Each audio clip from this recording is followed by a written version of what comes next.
නමෝ තස්ස භගවතු අරහතෝ සම්මා සම්බුද්දස්ස නමෝ තස්ස භගවතු අරහතෝ සම්මා සම්බුද්දස්ස නමෝ තස්ස භගවතු අරහතෝ සම්මා සම්බුද්දස්ස. ගෞරවනීය ස්වාමීන් වහන්සේලා වරක් ප්‍රමුඛ මහා සංඝරත්නයන් අවසරයි. අපි අද එදා නවත්තපු තැනින් ඉදිරියට යන්න බලාපොරොත්තු වෙනවා. මේ වෙනකන් අපි සාමාන්‍යයෙන් කතා කරලා තියෙනවා වේදනාව සම්බන්ධයෙන් පාඩම් දෙකක් කරා. වේදනාව යනු කවරක්ද සහ වේදනාවේ කෘත්‍ය රසය කියන එක. ඒ කෘත්‍ය රසයයි වේදනාවේ ලක්ෂණ අපි කතා කරා පළවෙනි දවසේ. ඒ කියන්නේ ආරම්මණය සිතෙන් ආරම්මණයට අවධානය දෙනකොට පරසේ ආරම්මණයට කිට්ටු වෙනවා. එතකොට ආරම්මන රසය මතු වුණාම වේදනාවෙන් ඒ ආරම්මන රසය දැනගන්නවා. ඊළඟට අපි කතා කරා වේදනාවේ ලක්ෂණය කෘත්‍ය රසය කියන දෙකක්මයි. මේ අනුභවන ආරම්මන රස අනුභවණය. ඒක සාමාන්‍යයෙන් මහා තෙරුන් වහන්සේලා පවා පිළිගෙන තියෙනවා මේ දෙක එකක් ලෙස ධර්මයේ දක්වලා තියෙනවා කියලා. ඊට පස්සේ අපි අනුභවන කෘත්‍ය කියන එක විශේෂයෙන් කතා කරා. ඒක සම්බන්ධයෙන් වේදනාව සහ වේදනාව ආරම්මන රසය අනුභව කරනකොට අවශේෂ ධර්මත් ආරම්මන රසය අනුභව කරනවා කියන මාතෘකාව කතා කරනකොට ආරම්මන රසය අනුභව කරනවා කියලා කතා කරනකොට අනිත් ධර්මත් ආරම්මන රසය අනුභවනවා කියන මාතෘකාව අපි සාකච්ඡාවට ගත්තා. එතනදී අපි මේවා කරන්න යෙදුනා. මේ එක් ගැන නිර්වචන තුනක් තියෙනවා. එක් ගැන නිර්වචන තුනක් තියෙනවා තේරවාදයේ හැටියට. උපමාවක් වශයෙන් අරගෙන වේදනාව ආරම්මන රසය අනුභව කරනකොට අවශේෂ ධර්මත් ආරම්මන රසය අනුභව කරනවා බඳුයි කියලා ගත්තා. නැත්නම් අවශේෂ ධර්ම ආරම්මන රසය අනුභව කරනවා කියලා ගත්තා. ඒ කියන්නේ තම තමන් අයත් කෘත්‍ය සිද්ධ කිරීම. මේ නිර්වචන දෙකේ හැටියට අනිත් ධර්ම විශේෂයෙන් ආරම්මන රසය අනුභව කිරීමක් කරන්නේ නැහැ. ඒක අනුභව කිරීමක් ලෙස සැලකීමක් තමයි කරලා තියෙන්නේ. හැබැයි පරමත දීපණේ හැටියට ආරම්මන රසය අනුභව කිරීමක් ඒක සිද්ධ වෙනවා. දැන් රේරුකාණ චන්දිමල සාංශගේ පොත් බලන්න උන්වහන්සේත් කියලා තියෙන්නේ අනිත් ධර්මත් ආරම්මන රසය අනුභව කරනවා කියලා. ඔය විශේෂයෙන් ඉන්ද්‍රිය අභිධර්ම මාර්ගයේ ඉන්ද්‍රිය කෘත්‍ය ගැන එහෙම කතා කරද්දී උන්වහන්සේ එතන කතා කරලා තියෙනවා මේ ආරම්මන රසය අනිත් ධර්මත් අනුභව කරනවා කියන මාතෘකාව. ඒ කියන්නේ පරමත් දීපණීය අදහසේ ඉඳලා. ඊළඟට අපි වේදනාව ක්‍රම දෙකකට බෙදුවා. අනුභවන ભેදයේ වශයෙන් සහ ඉන්ද්‍රිය ભેදයේ ලෙස.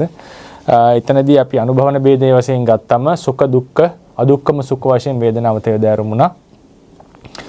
ඉන්ද්‍රිය ભેදයෙන් වශයෙන් ගත්තම සුඛ සෝමනස්ස දුක්ඛ දෝමනස්ස උපේක්ඛා කියලා පස්වදරුම් කරලා ගත්තා. ඊළඟට අපිට අද කතා කරන්නට තියෙන්නේ මේ ඉන්ද්‍රිය ભેදයට අනුව වේදනාවේ කෘත්‍ය රසය සහ ප්‍රතිපස්ථානය. මම දන්නේ අපිට ඔක්කොම කරන්න පුළුවන් වේද කියලා. නමුත් අපි උත්සාහයක් ගමු. වේදනාවේ කෘත්‍ය රසය සහ ප්‍රතිපස්ථානය අර ඉන්ද්‍රිය ભેදීම යටතේ කතා කරන්නට. ඒ කියන්නේ පස්වදෑරුම් වේදනාව විස අරගෙන ඒක සාකච්ඡා කරන්න අපි උත්සාහවත් වෙමු. එතකොට වේදනාව පස්වදෑරුම් වුණා සුඛ සෝමනස්ස දුක්ඛ දෝමනස්ස සහ උපේක්ඛා ලෙස. උපේක්ෂා හරිනේ උපේක්ෂා නැත්නම් උපේක්ඛා ලෙස. එතකොට මේ තමයි කායික සුඛය. මේක කායිකයි. මේක සෝමනස්සය කියන එක මානසිකයි. දුක්ඛයත් කායිකයි. කායික මානසික දුක්ඛය කායිකයි. දෝමනස්සය මානසිකයි. උපේක්ෂාව හැමතිස්සෙම මානසිකයි. නමුත් එය කායික සහ මානසික කියලා කඩන ભેදයකුත් අපි කතා කරා නේද? දෙපස් විඥානයේ ඒ කියන්නේ කාය විඥාන දෙක හැර ඉතිරි විඥානවල උපේක්ෂාව කායික කියලා ගන්න ක්‍රමයකුත් තියෙනවා. ඊට පස්සේ අර විපස්සනා ක්‍රමයේ හැටදී මහා සීසයඩෝගේ නේද? අර වැඩි සුඛයක් හෝ දුක්ඛයක් දැනෙන්නේ නැති ස්පර්ශ උපේක්ෂා ලෙස සලකන ක්‍රමයකුත් තේරවාදී විපස්සනා ණය ක්‍රමයේදී දක්වලා තියෙනවා. ඒවා සාමාන්‍යයෙන් ආචාර්යවරු අතර එන අදහස්. ඉතින් සමහර බෙදීම් ලෙස දක්වන්නට පුළුවන්. මොකද සමහර සූත්‍රවල තියෙනවා ඒ වගේ දැන් චක්කු විඥානයේ සෝමනස්ස චක්කුවෙන් සෝමනස්සේ මිදිනවා කියලා කතා තියෙනවා. ඒතකොට එතනදී අපි ගන්න ඕනේ අභිධර්ම ක්‍රමයෙන් ගත්තම චක්කු විඥාන උපේක්ෂා සහගතයි. එතන අපේ තේරවාද ණය ක්‍රමය තමයි වීතිය අරගන්න එක. වීතිය අරගෙන වීතියේ පහළ වෙනවනේ සෝමනස්ස චක්කු විඥාන වීති. එහෙම ගන්න පරයයවල් තියෙනවා. ඊට පස්සේ තවත් සමහර ආචාර්යවරු කියලා තියෙනවා ඉෂ්ඨාරම්මණය අරමුණු කරන උපේක්ඛා සහගත චක්කු විඥානයේ වේදනාව උපේක්ෂා වුණාට ඒක සුඛයට බරයි කියලා. එහෙම කියලා පොතක් තියෙනවා. උපේක්ඛා සහගත චක්කු විඥානයේ අනිෂ්ඨාරම්මණයක් අරමුණු කරනකොට දුක්ඛයට බරයි කියලා. ඒකෙත් අදහස තියෙනවා මොකද අරමුණ ඉෂ්ඨානිෂ්ඨයිනේ. ඒක වෙන වෙන හේතු නිසා උපේක්ෂා වුණාට ඒක දැන් කෙනෙක් අහන්න පුළුවන් මෙහෙම ප්‍රශ්නයක් අහන්නේ ස්වාමීන් වහන්සේ චක්කු විඥාන දෙකම උපේක්ඛා සහගතයි. එතකොට ඉෂ්ඨාරම්මණයක් හෝ අනිෂ්ඨාරම්මණයක් අරමුණු කරන හැම වෙලාවෙම එකම විදිහේ හැඟීමක්ද එකම විදිහේ වේදනාවක්ද තියෙන එක කෙනෙක් ප්‍රශ්නයක් අහන්න පුළුවන්. නේද? ඒක සැබවින්ම අනිෂ්ඨාරම්මණයක් නම් ඒ උපේක්ෂාවයි ඉෂ්ඨාරම්මණයක් අරමුණු කරන උපේක්ෂාවයි වෙනස් වෙන්නට ඕනේ. ඒක ප්‍රායෝගිකව වෙනස් වෙන්නට ඕනේ. ඒ නිසා ඒකේ සුඛයට සහ දුක්ඛයට බරගතියක් තියෙනවා කියලා අදහසකුත් තියෙනවා. ඕක විශේෂයෙන් ඔය අහලත් කියලා තියෙනවද දන්නේ නැහැ මේ අර රේරුකාණේ ආර්ය ඥාන කියලා. අතරම ඔහු රේරුකාණේ ස්වාමීන් වහන්සේ එක්ක බුරුමෙට ගිහිල්ලා ගිහි වෙලා. මොකද ඒ ගියපු අයගෙන් එක්කෙනයිනේ පැවිදි වෙලා ආවා කියලා කියන්නේ. රේරුකාණේ හාමුදුරුවෝ විතරයි. අනිත ඔක්කොමලා ගිහි භාවයටපත් වෙනවා.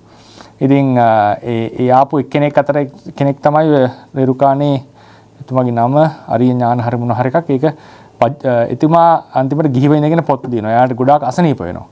එතුමාගේ පොතක් තියෙනවා පරිච්ඡේද 3යි හොයි කීපයකට ලියන්න පුළුවන් වෙන්නේ පොත සම්බන්ධයෙන්. ඉතින් ගොඩාක් වැදගත් පොතක්. පළවෙනි පරිච්ඡේද 3 මේකේ තියෙනවා මට මතක නැහැ ඒකේ නම. ගොඩාක් පරණ පොතක්. අභිධර්ම සමහර අය බලමු ප්‍රශ්නෝත්තර වටේදී කවුරු හරි දන්නවනම් ඒක මතක් කරන්න. ඒකෙදී ඔය අදහස කියලා දෙනවා සුඛයට සහ දුක්ඛයට බරව මේ වේදනාව ගන්නවා. එතුමාත් බුරුම ඉගෙන ගත්ත කෙනෙක් බොහෝ කාලයක්. ඉතින් ඒ නිසා එහෙමත් නිර්වචන තිබිලා තියෙනවා මේ ගොඩාක් ගැඹුරින් විශ්ලේෂණය කරනකොට ඒ වගේ පැතිකඩ පවා හිතන්නට තියෙනවා. ඉතින් කායික අපි දැන් ගත්තොත් එහෙනම් මේ වගේ අපි බලන්න යන්නේ නැද්ද කෘත්‍ය රසය.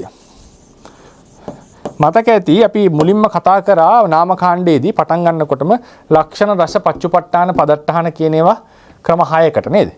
ලක්ෂණය, කෘත්‍ය රසය, සම්පatti රසය නේද? උපස්ථානාකාර පච්චුපට්ඨානය, ඵල පච්චුපට්ඨානය නැත්නම් ඵලාකාර ඵල පච්චුපට්ඨානය, පදට්ඨානය. ක්‍රම 6කට අපි කතා කරා. එතකොට මේකෙන් කෘත්‍ය රසය කියන එක මතක ඇති. ඒක සාමාන්‍යයෙන් අපි කියන්නේ ලක්ෂණය යම් ලක්ෂණයක් කරන කොටගෙන සිද්ධ කරන්නා වූ දෙය. කෘත්‍ය. ලක්ෂණය කරන කොටගෙන සිද්ධ කරන්නා වූ කෘත්‍ය.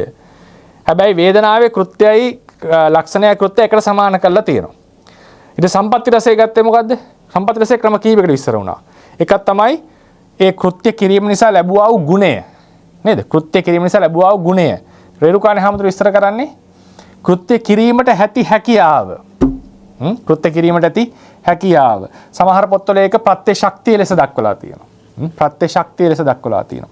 මට මතකයි අනු ටීකාව. ඉතින් ඒ විදිහට ඒකේ බෙදීම් අපි කතා කරා මම හෑන්ඩ් අවුට් එකක් දීලා ඇති. කලින් මේක එක බලන්න අමතක නම්. එතකොට අපි මේ කතා කරන්නේ කෘත්‍ය රසය සම්බන්ධ සම්පatti රසය නෙවෙයි. ඒකෙන් සිදු කරන කෘත්‍ය මේක වේදනාවේ ලක්ෂණයට සමාන කරලා තියෙනවා. වේදනාවේ ලක්ෂණයට සමානයි. නමුත් පස්වැදෑරුම් වේදනාව සම්බන්ධයෙන් ක්‍රම 5කට විස්තර වෙන්නේ. ඒ නිසා වේදනාව කියන මාතෘකාව අනිත්‍යයිසික ධර්ම වගේ නෙවෙයි විස්තර කරන්න ටිකක් වෙලා යනවා. මොකද සුඛයට එක විදිහක්, සෝමනස්සයට එක විදිහක්, දෝමනස්සයට එක විදිහක් নানা විදිහට විස්තර කරන්නට ඕනේ. ඒ නිසා සාමාන්‍යයෙන් වෙන චෛසිකයක් කතා කරනවා වගේ නෙවෙයි ඒකේ පැතිකඩ ගානක් කතා කරන්නේ. දැන් අපි ස්පර්ශය ගැන කතා කරනකොට චක්කු සම්පර්ශය, සෝත සම්පර්ශය කියලා වෙන් කරන්න ගියේ නැහැ. මොකද ඒක තරම් අපිට ඒ කියන්නේ එහෙම ධර්මයේ තිබුණාට ලොකුවට අපි අවධානය දෙන්න යන්නේ නැහැ. නමුත් වේදනාව සම්බන්ධයෙන් විසුද්ධි මාර්ගයේ මේක පස්වැදෑරුම් කොට දක්වලා තියෙනවා. ලක්ෂණ රස පච්චුපට්ඨාන පදට්ඨාන වශයෙන් මේවා දක්වලා තියෙනවා 5ටම. 5ටම. ඉතින් මෙතනදී අපි ඉන්ද්‍රිය ભેදන වේදනාවේ කෘත්‍ය රසය දැක්වීම 4:99.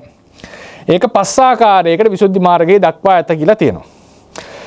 4:1.200 කායික සුඛ වේදනාවේ කෘත්‍ය රස සංප්‍රයුක්ත ධර්ම වඩාත් වඩවන බව, පිනවන බව, සංප්‍රයුක්තාන උපබ්‍රූහණ රස වේදනා. වඩවන පිනවන බව. නැත්නම් වැඩවීම පිනවීම. ඒක හදාගන්න වැඩවීම පිනවීම කියලා. ඒ වාක්‍යය වඩවන පිනවීම කියන ඉතින් සම්ප්‍රයුක්ත ධර්ම වඩාත් වැඩවීම නැත්නම් පිනවීම. ඉතින් මෙතන අපි කොහොමද ගන්නට ඕනේ? අපි ඒක ඉස්සලා කියවලමු වාක්‍යතර අපිට තේරෙන්න පුළුවන්. කායික සුඛ වේදනා විතින් ඉෂ්ඨ පොට්ටාරම්මනේ, ඉෂ්ඨ පොට්ටබ්බාරම්මනේ, ඉෂ්ඨ රසේ විඳිනු ලැබේ. මොකද මේක කායික එකක්. එවිට එය හා සංප්‍රයුක්ත අනෙකුත් නාම ධර්ම 7. මොකද කාය විඥානයේ ධර්ම 8ක් චෛතසික 7යි සිතයි ගත්තම 8යි. වේදනාව හැරගත්තම තව 7ක් තියෙනවා. චෛතසික 6යි සිතයි. එම වේදනාවේ බලපෑම නිසා වඩාත් ප්‍රබෝධමත් වෙයි. වේදනාවේ බලපෑම නිසා ප්‍රබෝධමත් වෙනවා කියලා කියන්නේ. මේක වේදනාවේ කෘත්‍ය රසය. දැන් අපි එදා ඊයේත් මාතෘකාවේ ගිය පාර කතා කරා. දැන් මේක චිත්තුප්පාදේ නම් මේක ආරම්මණේ නම් අපි ඒක දැන් අරකින් නම් කෙලින්ම ගැටෙනවා ඇවිල්ලා කාය විඥානයේදී මේ වේදනාව උදාහරණයකට ආරම්මන රසය විඳිනවා. වේදනාව ආරම්මන රසය විඳිනවා. පරමත් දීපනේ අපි කතා කරා ඒ වේදාවේදීම අනිත් නාම ධර්මත් ආරම්මන රස විඳිනවා. වේදනාව විතරක් නෙවෙයි. මේ කතා කරන්නේ මෙතන මේ කතා කරන්නේ වේදනාව ආරම්මන රසය විඳිනකොට එය නිසා අනෙකුත් ධර්ම වලට එහි බලපෑමෙන් ඒවා ප්‍රබෝධමත් වීමක් ගැන මේ කතා කරන්නේ. එහි බලපෑමෙන් ප්‍රබෝධමත් වීමක්. ඒ වේදනාවේ කෘත්‍යයක් නෙමෙයි. එහෙම නැතු අනිත් අරක කියන්නේ අනිත් ධර්ම වල ප්‍රകൃතියෙන්ම ආරම්මන රසය විඳිනවා කියලා. මේක සිව් වෙනසක් මෙතන තියෙනවා ගැඹුරින් හිතනවා නම්. අතන මතකද පරමද්දීපනේ කියේ ප්‍රകൃතියෙන්ම මේවා ආරම්මන රස විඳිනවා නොවේද? මතකනේ වාක්‍යය. විඳිනවා නොවේද? ඒ නිසා ඒවට වේදනාව කියන්න බැරිද කියලා ඇහුවා. ඒතර කොහොම නෑ ඒවා වෙනත් කෘත්‍ය සිද්ධ කරන නිසා ඒවට වේදනාව කියන්න යන්නේ නෑ අපි. හරිනේ? මෙතන මේ කතා කරන්නේ වේදනාව අරමුණු රස විඳිනකොට ඒ වේදනාවේ තියෙන යම් ක්වොලිටියක් ඒකේ බලපෑම නිසා අනෙකුත් ධර්මත් ඒකේ බලපෑමට ලක් වෙනවා. ඒතර දුක් වේදනාවේ බලපෑමට ලක් වෙනකොට හැකිලෙනවා. මැලවෙනවා. අර මලක් අර විදරින් කියලා කියන්නේ මේ මොනවද? හැකිලෙනවා කියලා කියන්නේ. අවුවට දැම්මම නේද? අවුවට දැම්ම හැකිලිලා යනවා. මැලවෙනවා. ඉතින් ඒ බව තමයි දුක් වේදනාවේ සිද්ධ වෙන්නේ. සුඛ වේදනාවේ සිද්ධ වෙන්නේ ආපෝ ධාතුවෙන් කරනවා වැඩක්. ආපෝ ධාතු මත උපබ්‍රූහණ රසා කියලා තිබ්බනේ. පිනවනවා. නිකන් අර වතුර ටිකක් දැම්මම සිමෙන්ති කුඩු ටිකකට දූවිලි ටිකකට එක පිනවිලා එනවනේ හොඳට. නිකන් ඒක ප්‍රබෝධමත් වෙලා එනවා. ඒ වගේ මෙතනත් තියෙන උපබ්‍රූහණය. උපබ්‍රූහණය කියලා කියන්නේ ඉදිරි චෛසික ධර්ම හොඳට පිනවලා ගන්නවා. ඒක නිකන් අපි තේරුම් ගන්න හොඳට නාලා කරලා හොඳට අපි කියන්නේ ෆෑන් එකක් දාගෙන එහෙම ඉන්නකොට නැත්නම් එයාර් කන්ඩිෂන් එකේ එහෙම ඉන්නකොට අපිට නිකන් හොඳට හරි ප්‍රබෝධයක් දැනෙනවා කයට සිතටනේ. පිනා යන බවක් තියෙනවා. ඒ නිසා මේ ඒ වගේ එකක් තමයි මේ උපබ්‍රූහණය කියලා කියන්නේ. එකට ඉන්න ධර්ම ටික පිනවනවා. ඇත්තට මතක තියාගන්න කායික සුඛය ඔය සංප්‍රයුක්ත ධර්ම විතරක් නෙවෙයි. මනස ඒ කියන්නේ අනිත් ධර්ම වලටත් බලපානවා. පස්සේ එන මානසික ඒ කියන්නේ සිත් වලටත් මේක බලපානවා. ඇයි අපි කියනවා නේද උතු භෝජනම්පි උපනිස්සේ පච්චේන පච්චයෝ. නේද? හොඳ ඍතුව ලැබෙනකොට භාවනාව වැඩෙනවනේ. හොඳ ඍතුව ලැබෙනකොට හොඳට භාවනාව ප්‍රබෝධවත් වෙලා මතුවෙලා එනවා. ආහාර නිසා ඒක එනවා. ඒ නිසා මතක තියාගන්න මුඛ්‍ය වශයෙන් මේ දක්වලා තියෙන්නේ. මුඛ්‍ය වශයෙන් එකට ඉන්න ධර්ම පිනා යනවා. හැබැයි ඒ වගේම මතක තියාගන්න මුළු කයටම මේක බලපානවා. මුළු චිත්ත සංතානෙටම බලපානවා. ඒ නිසා කවුරු හරි කිව්වොත් මේ කායික වේදනාව නිසා සුඛ වේදනාව නිසා මනසම පිනා යනවා කියලා කිසි වරදක් නැහැ. ඒකට හේතු සාධක පෙන්වන්න පුළුවන් අපිට මේ ධර්ම ග්‍රන්ථවලින්. මේ කතා කරන්නේ ඒ වෙලාවේ එකෙන් එකපාර ලැබෙන මේක. ඒක කෙලින්ම සංප්‍රයුක්ත ධර්ම වලට තමයි ඒක ලැබිලා තියෙන්නේ. ඉතින් එවිට එය හා සංප්‍රයුක්ත අනෙකුත් නාම ධර්ම 7 මේ වේදනාවේ බලපාම නිසා වඩාත් ප්‍රබෝධමත් වේ. එසේ සංප්‍රයුක්ත ධර්ම ප්‍රබෝධමත් කිරීම මානසික සුඛ වේදනාවේදී ඇති නමුත් අන්න බලන්න මානසික සුඛ වේදනාවෙත් මේක තියෙනවා. ඒ කියන්නේ කායික සුඛ වේදනාව විතරක් නෙවෙයි මානසික සුඛ වේදනාවත් මේක තියෙනවා. එතනදී විසුද්ධි මාර්ග ටීකාවේ මේක දක්වලා තියෙන්නේ. හැබැයි ඇතැම් විට සැබවින්ම ඉෂ්ට නොවන අරමුණක් සම්බන්ධයෙන් ඉෂ්ඨාකාරයෙන් සිතීමෙන් කල්පනා කිරීමෙන්ද එය සිද්ධ වෙනවා. ඒ කියන්නේ මානසික සුඛ වේදනාවේදී අතිශයම අනිෂ්ඨ අරමුණක්. දැන් හොඳම උදාහරණය මොකද්ද? අතිශයම අනිෂ්ඨ අරමුණකින් මනස පිනා යන උදාහරණය මොකද්ද? හොඳම උදාහරණය අසුභ භාවනාව. අතිශයින්ම පිළිකුල් අරමුණක් අරමුණු කරගෙන ධානයක් උපදවනවා. හැබැයි සුඛ සහගතයිනේ. දැන් හිතන්නකෝ අපේ දෙසිස් කුණප අසුභය තියෙනවා. අර මලකුණක් ගාවට ගියොත් එහෙම හැම පැත්තෙම මේක ඉවරයිනේ. සර්ව ගලනවා, විනීලක වෙලා දුර්ගන්ධය හමනවා. එතකොට බලන්න කිට්ටු වෙන්න තමාරු අතිශයින්ම පිළිකුල් සහගත අරමුණක්. නේද? කොටිම කියනවා නම් උද්දුමාතක භාවයට පත් වුණාම ඒ මලසිරුරක් එක්ක භික්ෂුවක් ලිංගිකව සංසාරේ යෙදුනත් දුෂ්කටයක් නෙති. නේද? ඒක උද්දුමාතක භාවයට පත් වෙච්ච තැන ඉඳලා මේක සම්පූර්ණයෙන් ඒකට හේතු ලෙස දක්වලා තියෙන්නේ. ඒක සම්බන්ධයෙන් හරියට රාගියවත් උපදින්නේ නැහැ. හරි රාග නැත්තම් අලුත මැරිච්ච දේහයක් එක්ක එදුනොත් එම් පරාජිකා භික්ෂුව. හැබැයි උද්දුමාතක භාවයට පැමිණුණා නම් සියලු අංගපසක පරිපූර්ණව තිබුණත් එතෙන් පටන් කියන්නේ මැස්සෝගෙන සරව ගලන අතිශයම පිළිකුල් කිට්ටු වෙන්නත් අමාරු අරමුණක්. හැබැයි එවන් අරමුණක් අරමුණු කරගෙන පුළුවන් ධ්‍යානයක් උපදවන්නට. එවන් අරමුණක් අරමුණු කරගෙන අතිශයින්ම සුඛ සහගත ප්‍රථම ධ්‍යානෙ උපදවන්නට පුළුවන්. ඒකට හේතුව මොකද්ද? ඒකට හේතු දෙකක් ගැන විසුද්ධි මාර්ගයේ කතා කරලා තියෙනවා. මොනවද? ආනිසංස දැකීම නිසා. ආනිසංස දැකීම නිසා අන්න භාවනාවේ සුඛ සහගත වෙනවා. සිත. ඒක ඉතාම වැදගත් ඔය භාවනා කරන අයට. ආනිසංස. ඒ නිසා මතක තියාගන්න භාවනාව වඩනකොට මේ අරමුණට ફોකස් කිරීම විතරක් නෙවෙයි. ඒකේ ආනිසංස දැකීම, ඒකේ ප්‍රයෝජන දැකනකොටත් ඔබගේ හිත ප්‍රබෝධමත් වෙලා එනවා. මේ වඩන භාවනාව ප්‍රයෝජනවත්, අර්ථවත්. ඒ වගේම අනිත් පැත්තට බලන්න මේක ගැන සැකයක් ආවොත් එහෙම මුළු ඔක්කොම ගරා වැටෙනවනේ. සැකයක් ක්‍රම කීපයකට තියෙනවා. සැකය තමයි ධර්මයේ ගැන සැකය, භාවනා මාර්ගය ගැන සැකය තියෙනවා. ඒතර ගුරුවරයා කියන්නේ ගුරුවරයාට සැකේ නැත් මාර්ගය ගැන සැකේ සම්බන්ධයෙන් ධර්මයේ ගැන කියන්නේ මේකෙන් ඇත්තට ප්‍රතිඵලයක් තියනවද? මම කරන භාවනාව හරිද? හරි උපදෙස් මට ලැබුණාද සහ මට මේක කරන්න පුළුවන්ද? අර සෝන සායන හසුරුනවා වගේනේ. මම භව්‍යද අභව්‍යද? මට මේ අද මේ ජීවිතේ උපදවන්න පුළුවන්ද බැරිද කියන මේ සියලු සැක බාධකයි. ඒ වගේම තමයි මේකේ ආනිසංස දකිනකොට ධර්ම ඉගෙන ගත්ත කෙනාට හොඳට භාවනාව වැඩෙනවා. මොකද එයා ඒකේ ආනිසංස හොඳ ආකාරව දකින. උපමාව දෙලා තියෙන්නේ කොහොමද? කුණු එකතු කරන මිනිස්සෙක්. කුණු එකතු කරන මිනිස්සයාට රස්සාවනේ. කුණු කියන්නේ හොඳ දෙයක් නෙවෙයිනේ. එයා සතුටු කුණු වැඩිපුර ලැබෙනකොටද අඩුවෙන් ලැබෙනකොට? එයා සතුටු වැඩියෙන් ලැබෙනකොට. මම දන්නවා මේ කුණු ටික නිසා මට මගේ ජීවිකාව සිද්ධ කරන්න පුළුවන්.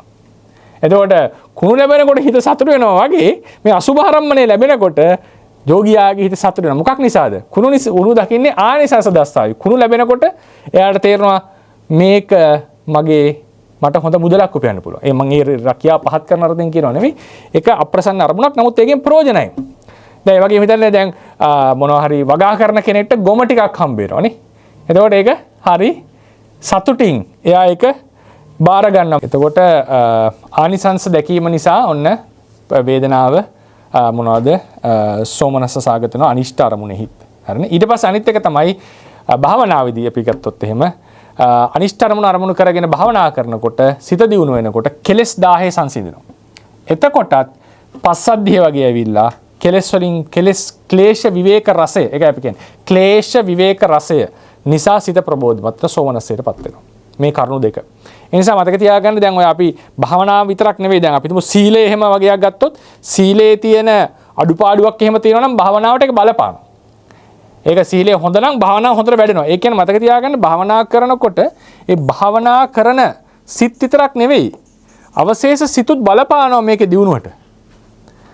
ඒ නිසා සීලය එහෙම හොඳ නම් මේක ඉක්මනට වැඩෙනවා. සීලයට අඩුපාඩු තියෙනවා නම් මේක වැඩෙන්නේ නොවැඩෙනවා නෙවෙයි වැඩෙන්නේ හිමින්. පොඩි ඒකේ දුර්වලතා එන්න පටන් ගන්නවා. හරිනේ?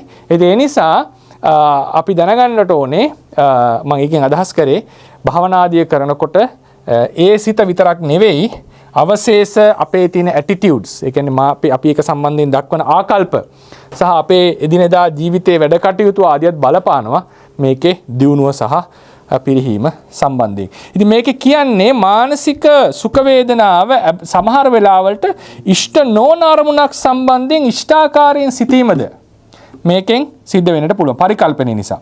එතකොට ඒක සැබවින්ම අරමුණ ඉෂ්ට නෙවෙයි. දැන් කායික වේදනාවේදී එහෙම නැත්නම් කායික සුඛ වේදනාව විසින් සම්ප්‍රයුක්ත ධර්ම පිනවීම එසේ සිටීම මත පදනම් නො වූ හුදු පොට්ටබ්බාරම්මනේ ඉෂ්ට බව නිසාම ස්වභාවයෙන්ම සිද්ධ වන්න බව තේරුම් ගන්න. එබැවින් කායික සුඛ වේදනාව විසින් සම්ප්‍රයුක්ත ධර්ම පිනවීම මානසික සුඛ වේදනාවෙන් සිද්ධ කරන පිනවීමට වඩා අධිකයි කියලා තේරුම් ගන්නට ඕන.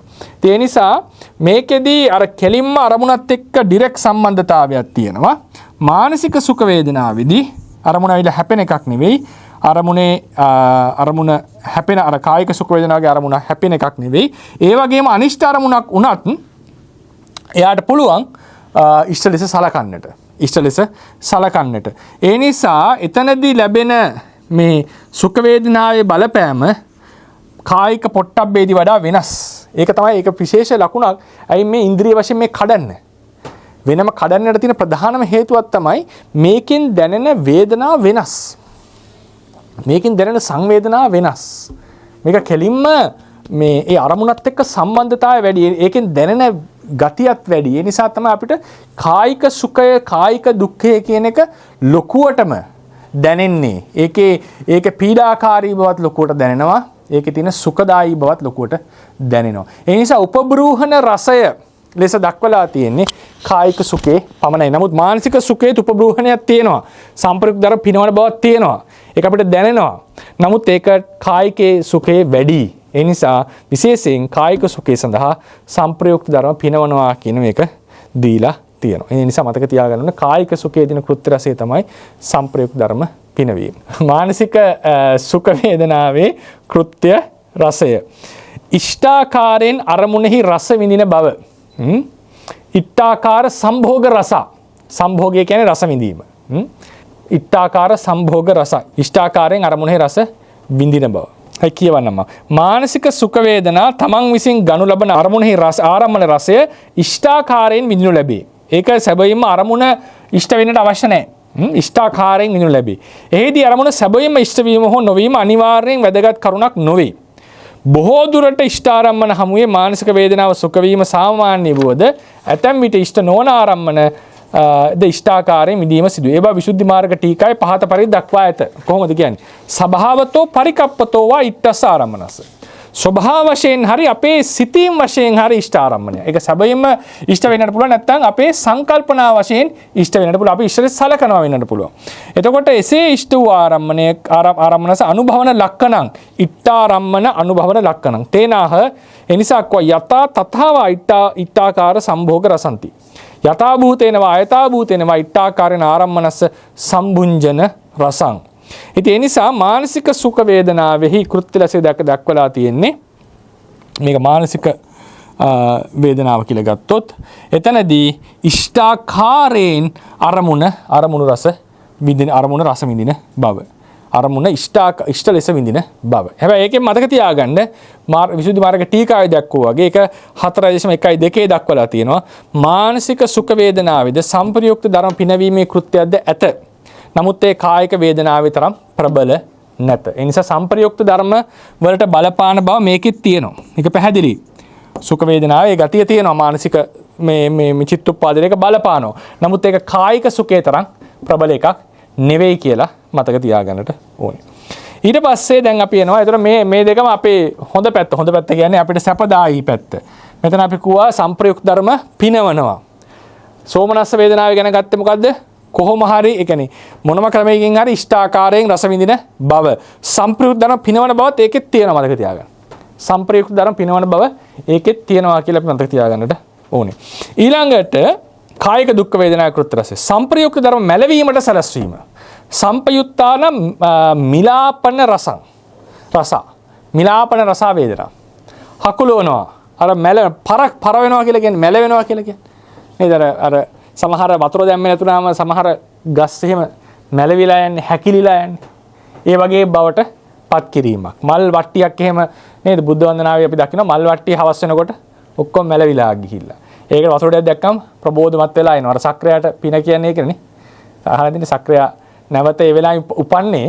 ඒක හොඳයි ගන්න මේ දැන් සක්‍රයා සක්කපඤ්ඤ සූත්‍රයේදී බණ අහලා එතනම ඉපදුනානේ. තනවනේ සක්‍රයා මැරුණා. සක්‍රයා ඇත්තටම බුදුහාමුදුරෝ බලන්න වැඩි ආවේ නෑ. මොකද සක්‍රයා හරිම කාමභෝගී. ඇත්ත කතාව.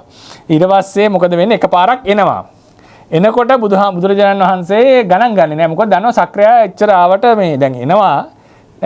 එන්න ආව. නමුත් එයාගේ තියෙන මානසිකත්වයත් එක්ක මෙයාට බණ කිව්වට හරියන්නේ නෑ. සක්‍රයා එන බව දැන බුදුරජාණන් වහන්සේ සමාපත්තියට සමාදිනවා. එතකොට මේ දේවතාවියක් ඉන්නවා බුදුහාමුදුරන්ට පවන් ගහ. සක්‍රදාගාමීච්ච දේවතාවියක්.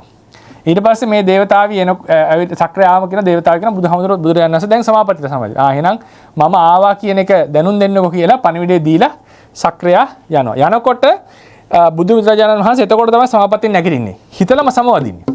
සක්‍රයා එනවා කියලා දැන. හරිනේ. ඒ කියන්නේ දෙදවුලට අධිපති සක්‍රිය යනකොට උන්වහන්සේ ගණන් ගන්න සභාපතිට සමදිනවා. ඒක සාමාන්‍යයෙන් කරන්න අමාරුයි. දැන් අපි උදාහරණයක් කියමුකෝ කවුරු හරි බලන්න රටේ ජනාධිපති කෙනෙක් නැත්නම් විශේෂ කෙනෙක් කෙනකොට අපි එහෙම කරන්නේ නැහැ නේ සාමාන්‍යයෙන්. අපි ආ පිළිගන්නවා. බුදුරජාණන් වහන්සේට උන්වහන්සේලා ඉදගත් වෙන්නේ මෙයාට ධර්මාබෝධය කරන්න පුළුවන්ද නැද්ද කියලා. ඉතින් මෙයා පස්සේ දවසක මෙයා ධර්මාබෝධය කරන්න සුදුසුකම් එනවා කියලා උන්වහන්සේ දන්නවා. මේ වෙලාවෙ ඉතින් ඒක අදාළ වෙන්නේ නැහැ.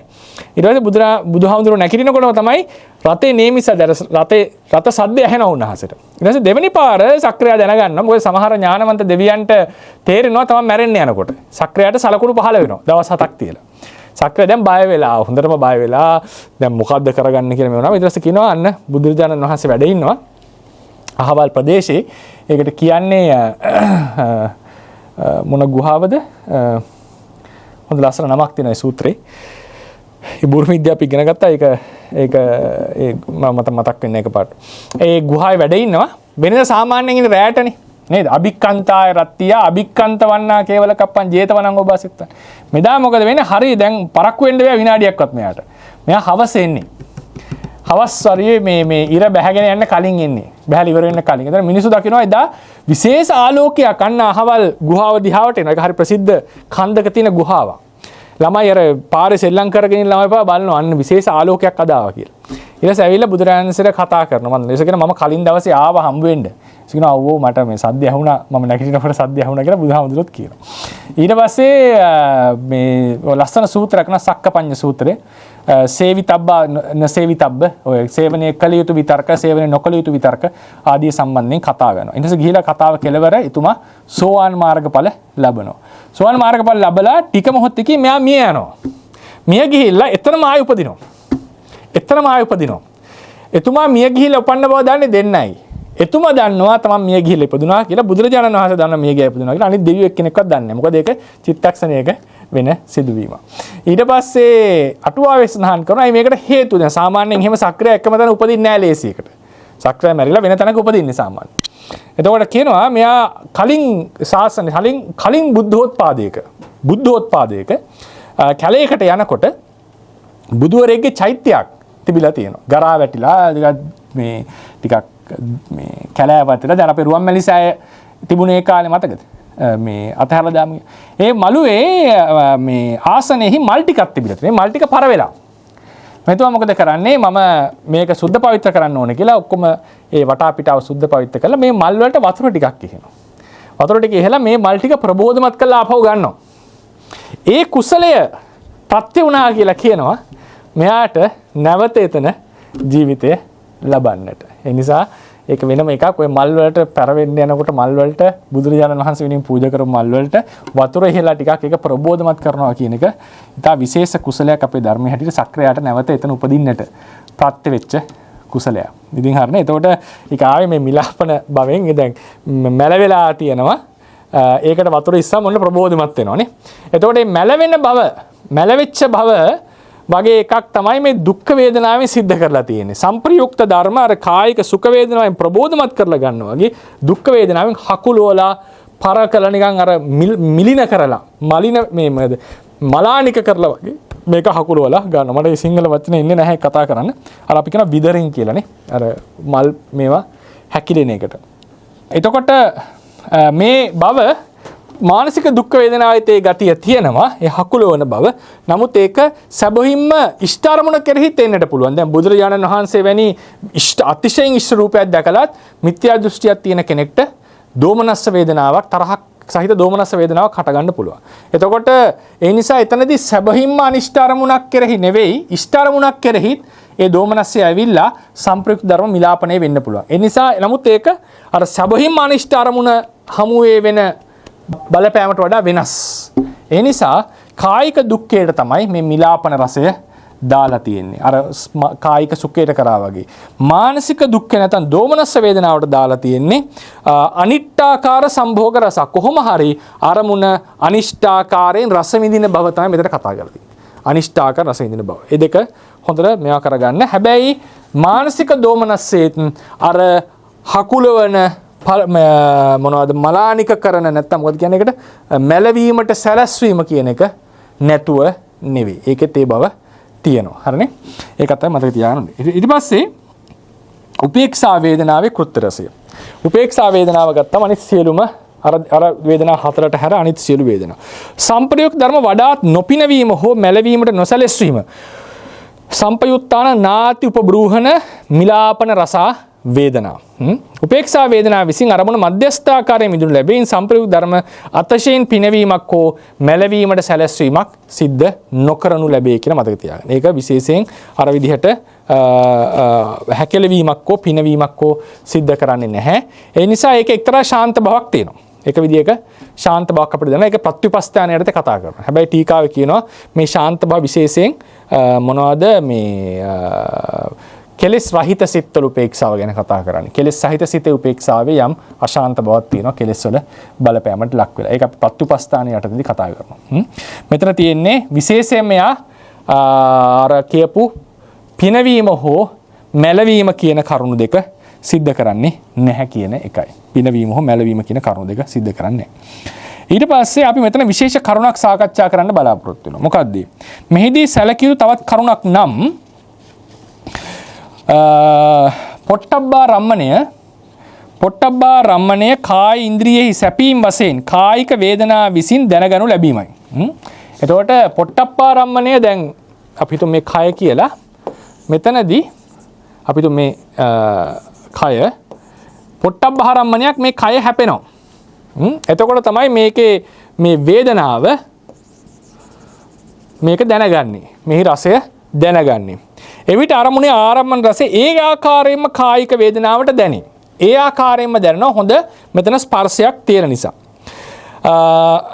දෙපස් විඥාණයෙන් අන්‍ය වූ මානසික වේදනාවෙන් අරමුණ දැනගැනීමේදී අරමුණ හදේ වස්තු රූපය හැනිපීමක් නැහැ. දැන් මෙතන අපි විඥාන 10යි. ඒ 10න් අපි ගත්තොත් 8යි 2යි කියලා ගන්න.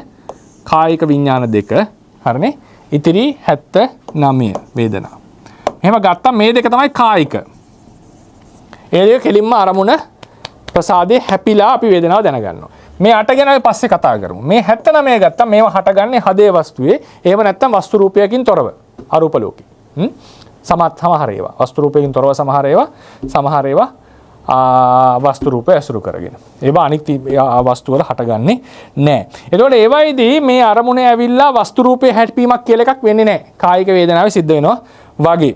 එවිට ආරම්මන රසය ඒ ආකාරයෙන්ම දැන ගැනීමට අමතරව සමහර විටක චින්තාමය වශයෙන් ආරම්මන රසය වෙනස් ආකාරයකට ගැනීම සිද්ධ වෙන්නට පුළුවන්. ඒක එකපාරම ඇවිල්ලා අර හැපිලා තියෙන එකක් නෙවෙයි. හැපිලා තියෙනකොට අපිට ඒක වෙනස් කරන්නට බෑ. මේක කෙලින්ම සිතෙන් මේවා කරන එකක්. ඒ නිසා සමහර අවස්ථාවලදී අපිට පුළුවන් ඒක වෙනස් වෙන්න. ඒක හැමතැනටම බලපානව නෙවෙයි. සමහර විපාක විඥාන වලට ඒක කරන්න බෑ. නමුත් අර ජවන පොදුවේ ගත්තම ජවන සිත් වලට පුළුවන් වෙන ක්‍රමයකටත් ඒක දැනගන්න. දැන් උදාහරණයකට අපිට දැන් අපි ඉස්සරහා මේ පුටුව තියෙනවා දුඹුරු පාටයි. මට මේක නිල් පාට ලෙස බලන්න බෑනේ ඇස් දෙක. ඒක නිල් පාට ලෙස ඒක දිහා බලන්න බෑනේ. ඒක දුඹුරු පාටමනේ. එහෙනම් මොකද ඇස් දෙකට කණ්ණාඩි දෙකක් දාන්න ඕනේ. නැත්තම් මොකක් හරි මානසික මොන හරි එකක් හිතෙන් හිතාගත්ත ඒත් මට පේන එක දුඹුරු පාටම තමයි පේන්නේ. එතන ඒ වගේ අපේ කයට කෙලින්ම හැපිච්ච එක කවදාවත් අපිට වෙන ක්‍රමයකට දැනගන්න විදිහක් නැහැ. ඒක දැනෙන්නේ ඒ තියෙන විදිහට. මේ මානසිකව හිතන එක වස්තු රූපයක් හදේ වස්තු රූපය හැපෙන්නේ නැතුව එහෙම දැනගන්නේවා අපිට වෙන ක්‍රම වලට දැනගන්න පුළුවන් චින්තාමය වශයෙන්. ඒ නිසා ඉෂ්ට දේ අනිෂ්ට ලෙසත්, අනිෂ්ට දේ ඉෂ්ට ලෙසත්, ඉෂ්ට දේ මධ්‍යස්ථ ලෙසත්, අනිෂ්ට දේ මධ්‍යස්ථ ලෙසත්, මධ්‍යස්ථ දේ ඉෂ්ට අනිෂ්ට ලෙසත් ඒ විදිහට දකින්නට පුළුවන්. ආරම්මන රසයේ චින්තාමය වශයෙන් වෙනස් ආකාරයකින් විදීම සිදුවිය හැකිය. ආරම්මන රසය ඒ ආකාරයෙන්ම දැනගන්නා විට පවා එතකොට අපිට මොකද සැබවින්ම ඉෂ්ට අරමුණක් මානසික වේදනාවෙන් ඉෂ්ට ලෙසම දැනගන්නවා කියලා. එතකොට පවා නාම ධර්ම කාය විඥාන චිත්තෝපාදයකදී මෙන් එකිනෙක ළඟින් සම්බන්ධ වෙන්නේ නැහැ. මෙතනදී කෙලින්ම මේ ෆිසිකලි සම්බන්ධයි මේ දෙන්න. ඒ නිසා මේ ෆිසිකල් නැත්නම් මොකද කියන්නේ ඒක භෞතික වශයෙන් ඒ සම්බන්ධ භව කියන එක මේකේ වැදගත්. දැන් රේරුකාණේ මහානායක හාමුදුරුවෝ විස්තර කරන්නේ දෙපස් විඥාණයට විතරකේ අවශ්‍ය නැහැ කියන එක විස්තර කරන්නේ කොහොමද? තමන් වෙත පැමිණි අරමුණක් අරමුණු කරන්න විතරකේ ඕනේ නැහැ කියලානේ කියන්නේ. අනිත් ඒවාට ඕන වෙන්නේ තමන් වෙත පැමිණිලා නැහැ. එතකොට ඒකට නම් වන්නට ඕනේ. නේද? ඒකට නම් වන්නට ඕනේ. එතකොට ඒ නිසා එතකොට කෙනෙක් ප්‍රශ්නයක් අහන්න පුළුවන් තමන්ම අරමුණු කරන තමන්ම ඇසුරු කරන මොනවද හදේ වස්තු රූපේ ඇසුරු කරන මොනවද වත්තාරම්මන පුරේජත ප්‍රත්‍ය වගේ නේ තමන්ම ඇසුරු කරන හදේ වස්තු රූපය ඇසුරු කරන අවස්ථාව කියලා විශේෂ අවස්ථාවක් වෙනවා. ඒකේ වුණත් මේක අර ප්‍රසාද ඝට්ටනයක් වගේ එකක් නෙවෙයි මෙතන වෙලා තියෙන්නේ. ප්‍රසාද ඝට්ටනයක් වගේ එකක් නෙවෙයි. ඒ නිසා උන්වහන්සේලා කියනවා මොනවද දෙපස් විඥාණයට විතර්කය අවශ්‍ය නැහැ. එතකොට මේ භෞතික වශයෙන් අරමුණ ඇවිල්ලා හැපිලා තියෙන බව වැදගත් කියන එක මේ කතා කරලා තියෙන්නේ. එතකොට මේ භෞතික සම්බන්ධතාවයේ තියෙනකොට විඥානයේ හැසිරෙන ක්‍රමයක් එම් භෞතික සම්බන්ධතාවයක් නැති කල්ලි විඥානයේ හැසිරෙන ක්‍රමයක් වෙනස්. ඒ නිසා අර මානසික වේදනාවල අර භෞතික සම්බන්ධය නැති නිසා අරමුණෙහි එතනදී භෞතිකව සම්බන්ධ වෙන කායික වේදනාවට වඩා වෙනස් බවක් තියෙනවා කියලා අපි දැනගන්නට ඕනේ. හැබැයි කාය විඥානයේ වේදනාව අරමුණු රසය ඒ ආකාරයෙන්ම විඳගනි. හොඳට අරමුණ සම්බන්ධයි. හොඳට අරමුණ දැනෙනවා. ඊට පස්සේ අපිට ප්‍රශ්නයක් එනවා. මොකද්ද මේවා සම්බන්ධයෙන්? මේ අට ගත්තම චක්කු සෝත ගාන જીවහා ප්‍රසාද රූපයේ අරමුණු ගැටෙනවා. ඒ ගැටිච්ච අරමුණ තමයි අරමුණු කරන්නේ. මෙතන මතක ඇති අපි රූපකාණ්ඩයේදී කිව්වා දෙන්නෙක් අසම්ප්‍රාප්තයි දෙන්නෙක් සම්ප්‍රාප්තයි නේද? බුද්ධඝෝෂ වහන්සේ නැත්නම් පාලි අභිනව නැත්නම් පාලි අටුවාව හැටියට දෙන්නෙක් අසම්ප්‍රාප්තයි දෙන්නෙක් සම්ප්‍රාප්තයි. පුරාණ අටුවාවේ හැටියට එක්කෙනෙක් අසම්ප්‍රාප්තයි තුන් දෙනෙක් සම්ප්‍රාප්තයි. මතක ශබ්ද රූපෙත් ඇවිල්ලා හැපෙනවා කියලා කිව්වනේ. පුරාණ අටුවාවේ හැටියට. පාලි අටුවාවේ හැටියට නෑ. එයා ශබ්දයක් අසම්ප්‍රාප්තයි. ඉතින් කෙසේ වෙතත් එතකොට කෙනෙක් කියන්න පුළුවන් මේ අසම්ප්‍රාප්ත දෙන්න පොඩ්ඩක් දුර ඉඳලා හැපෙන ඡායා වශයෙන් ඝට්ටනයක් නේ. ඒ නිසාත් පොඩි වෙනස්කමක් තියෙනවා කියලා කෙනෙක්ට හිතෙන්න පුළුවන්.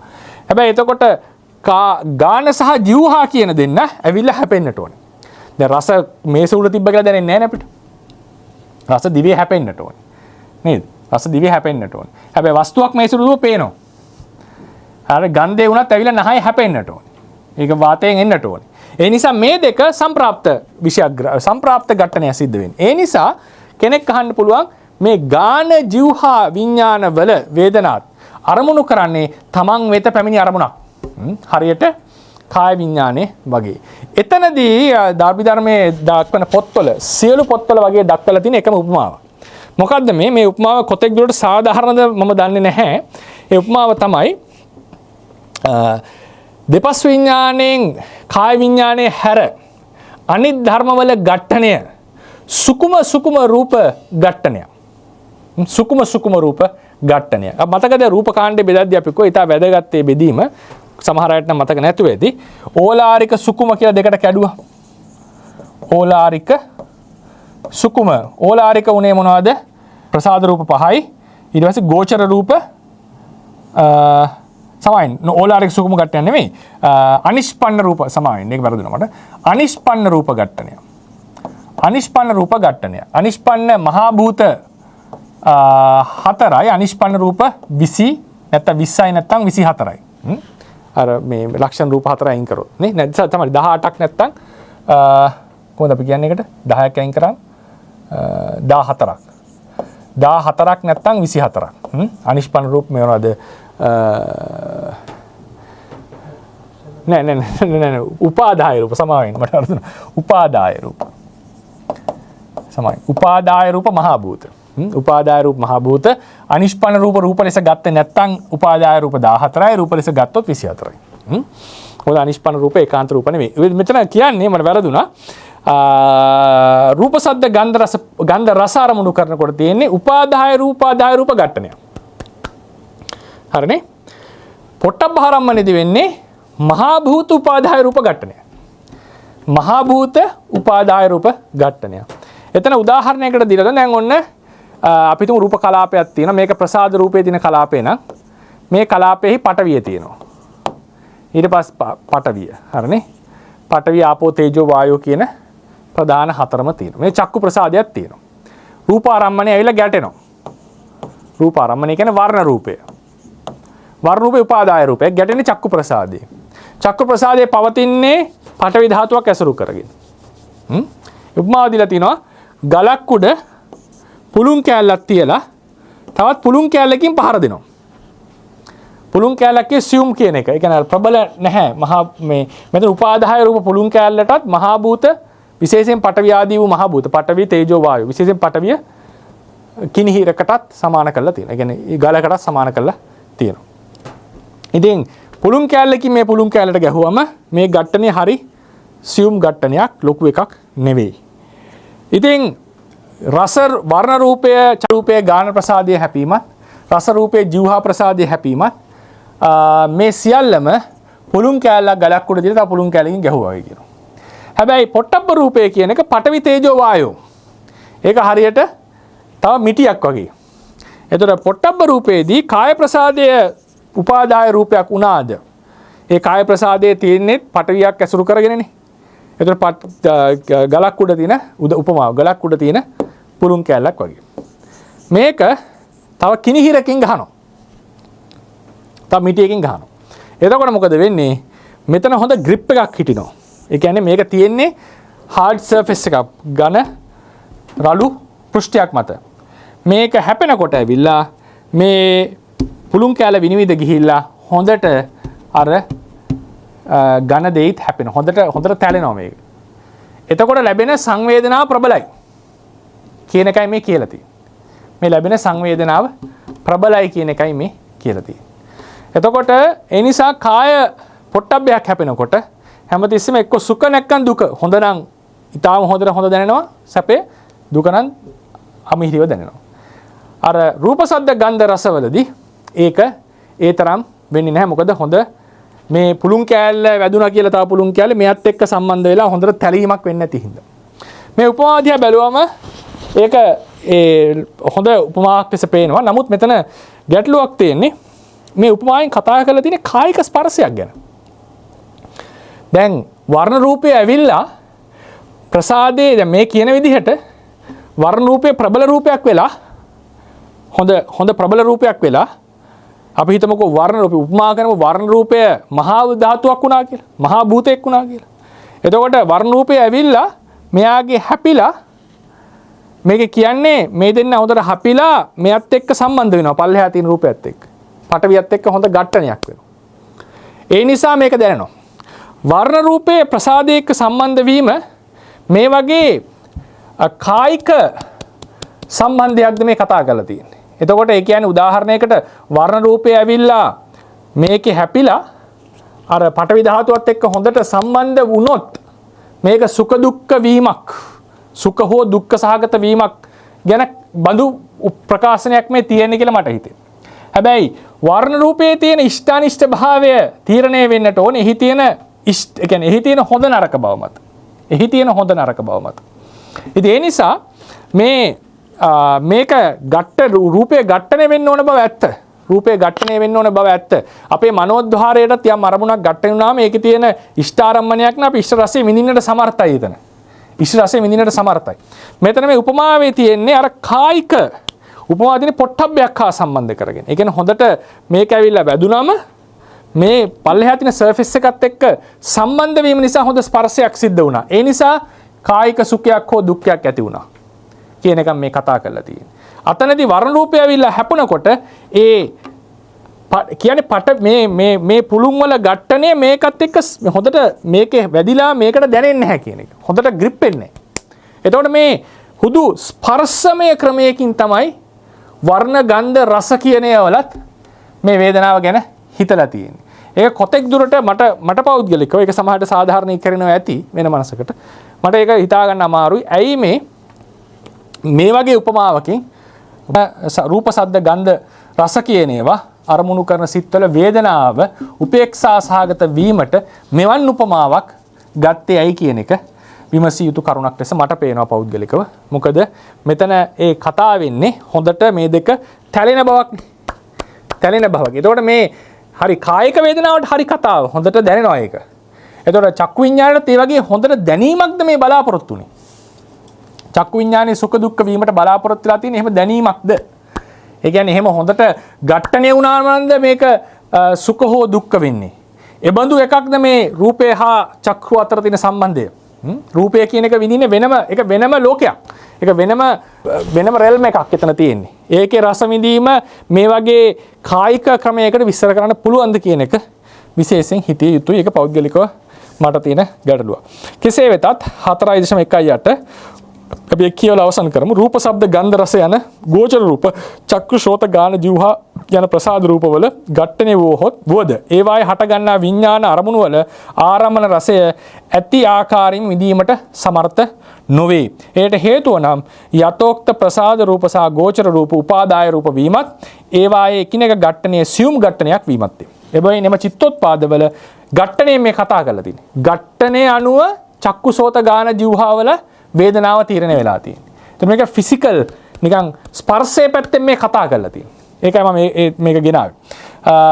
එබැවින් එම චිත්තෝපාදවල වේදනා අතිෂ්ඨ ඉෂ්ඨ මධ්‍යස්ථ අනිෂ්ඨ මධ්‍යස්ථ අති අනිෂ්ඨ කියන සියලු වර්ගයේ ආරම්මනවල රසය මධ්‍යස්ථාකාරයෙන්ම විඳී. එම විඥානවල වේදනාව හැම විටම උපේක්ෂා සහගත වේ. මම මෙතන ඇතුළත් කරේ නෑ අනිෂ්ඨාරම්මණයක් විඳින උපේක්ෂාවයි ඉෂ්ඨාරම්මණයක් විඳින උපේක්ෂාවයි සැබවින්ම දෙකක් විය යුතුයි.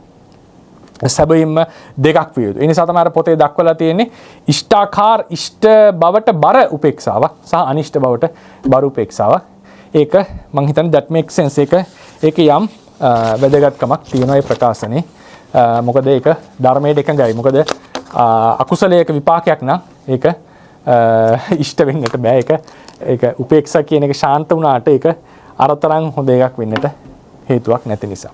එතකොට ඒකෙදී අපි මතක තියාගන්නට ඕනේ මේක මේ දෙපස් විඥානයේ සම්බන්ධයෙන් ගත්තම මෙතන තියෙන්නේ විපාක විඥාන වශයෙන් පහළ වීමක්. ඒ කාය වශයෙන් ගත්තම.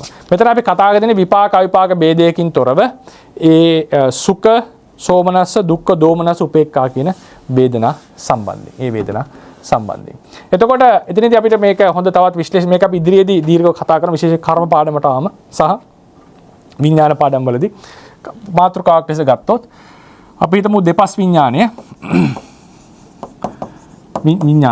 පහළ වෙනවා ඒ ප්‍රසාද රූප ඇසුරු කරගෙන. උදාහරණ මේක ඇහැ ලෙස ගත්තොත් අපි මේ ඇහැ ඇසුරු කරගෙන දෙපස් විඥානය පහළ වෙනවා.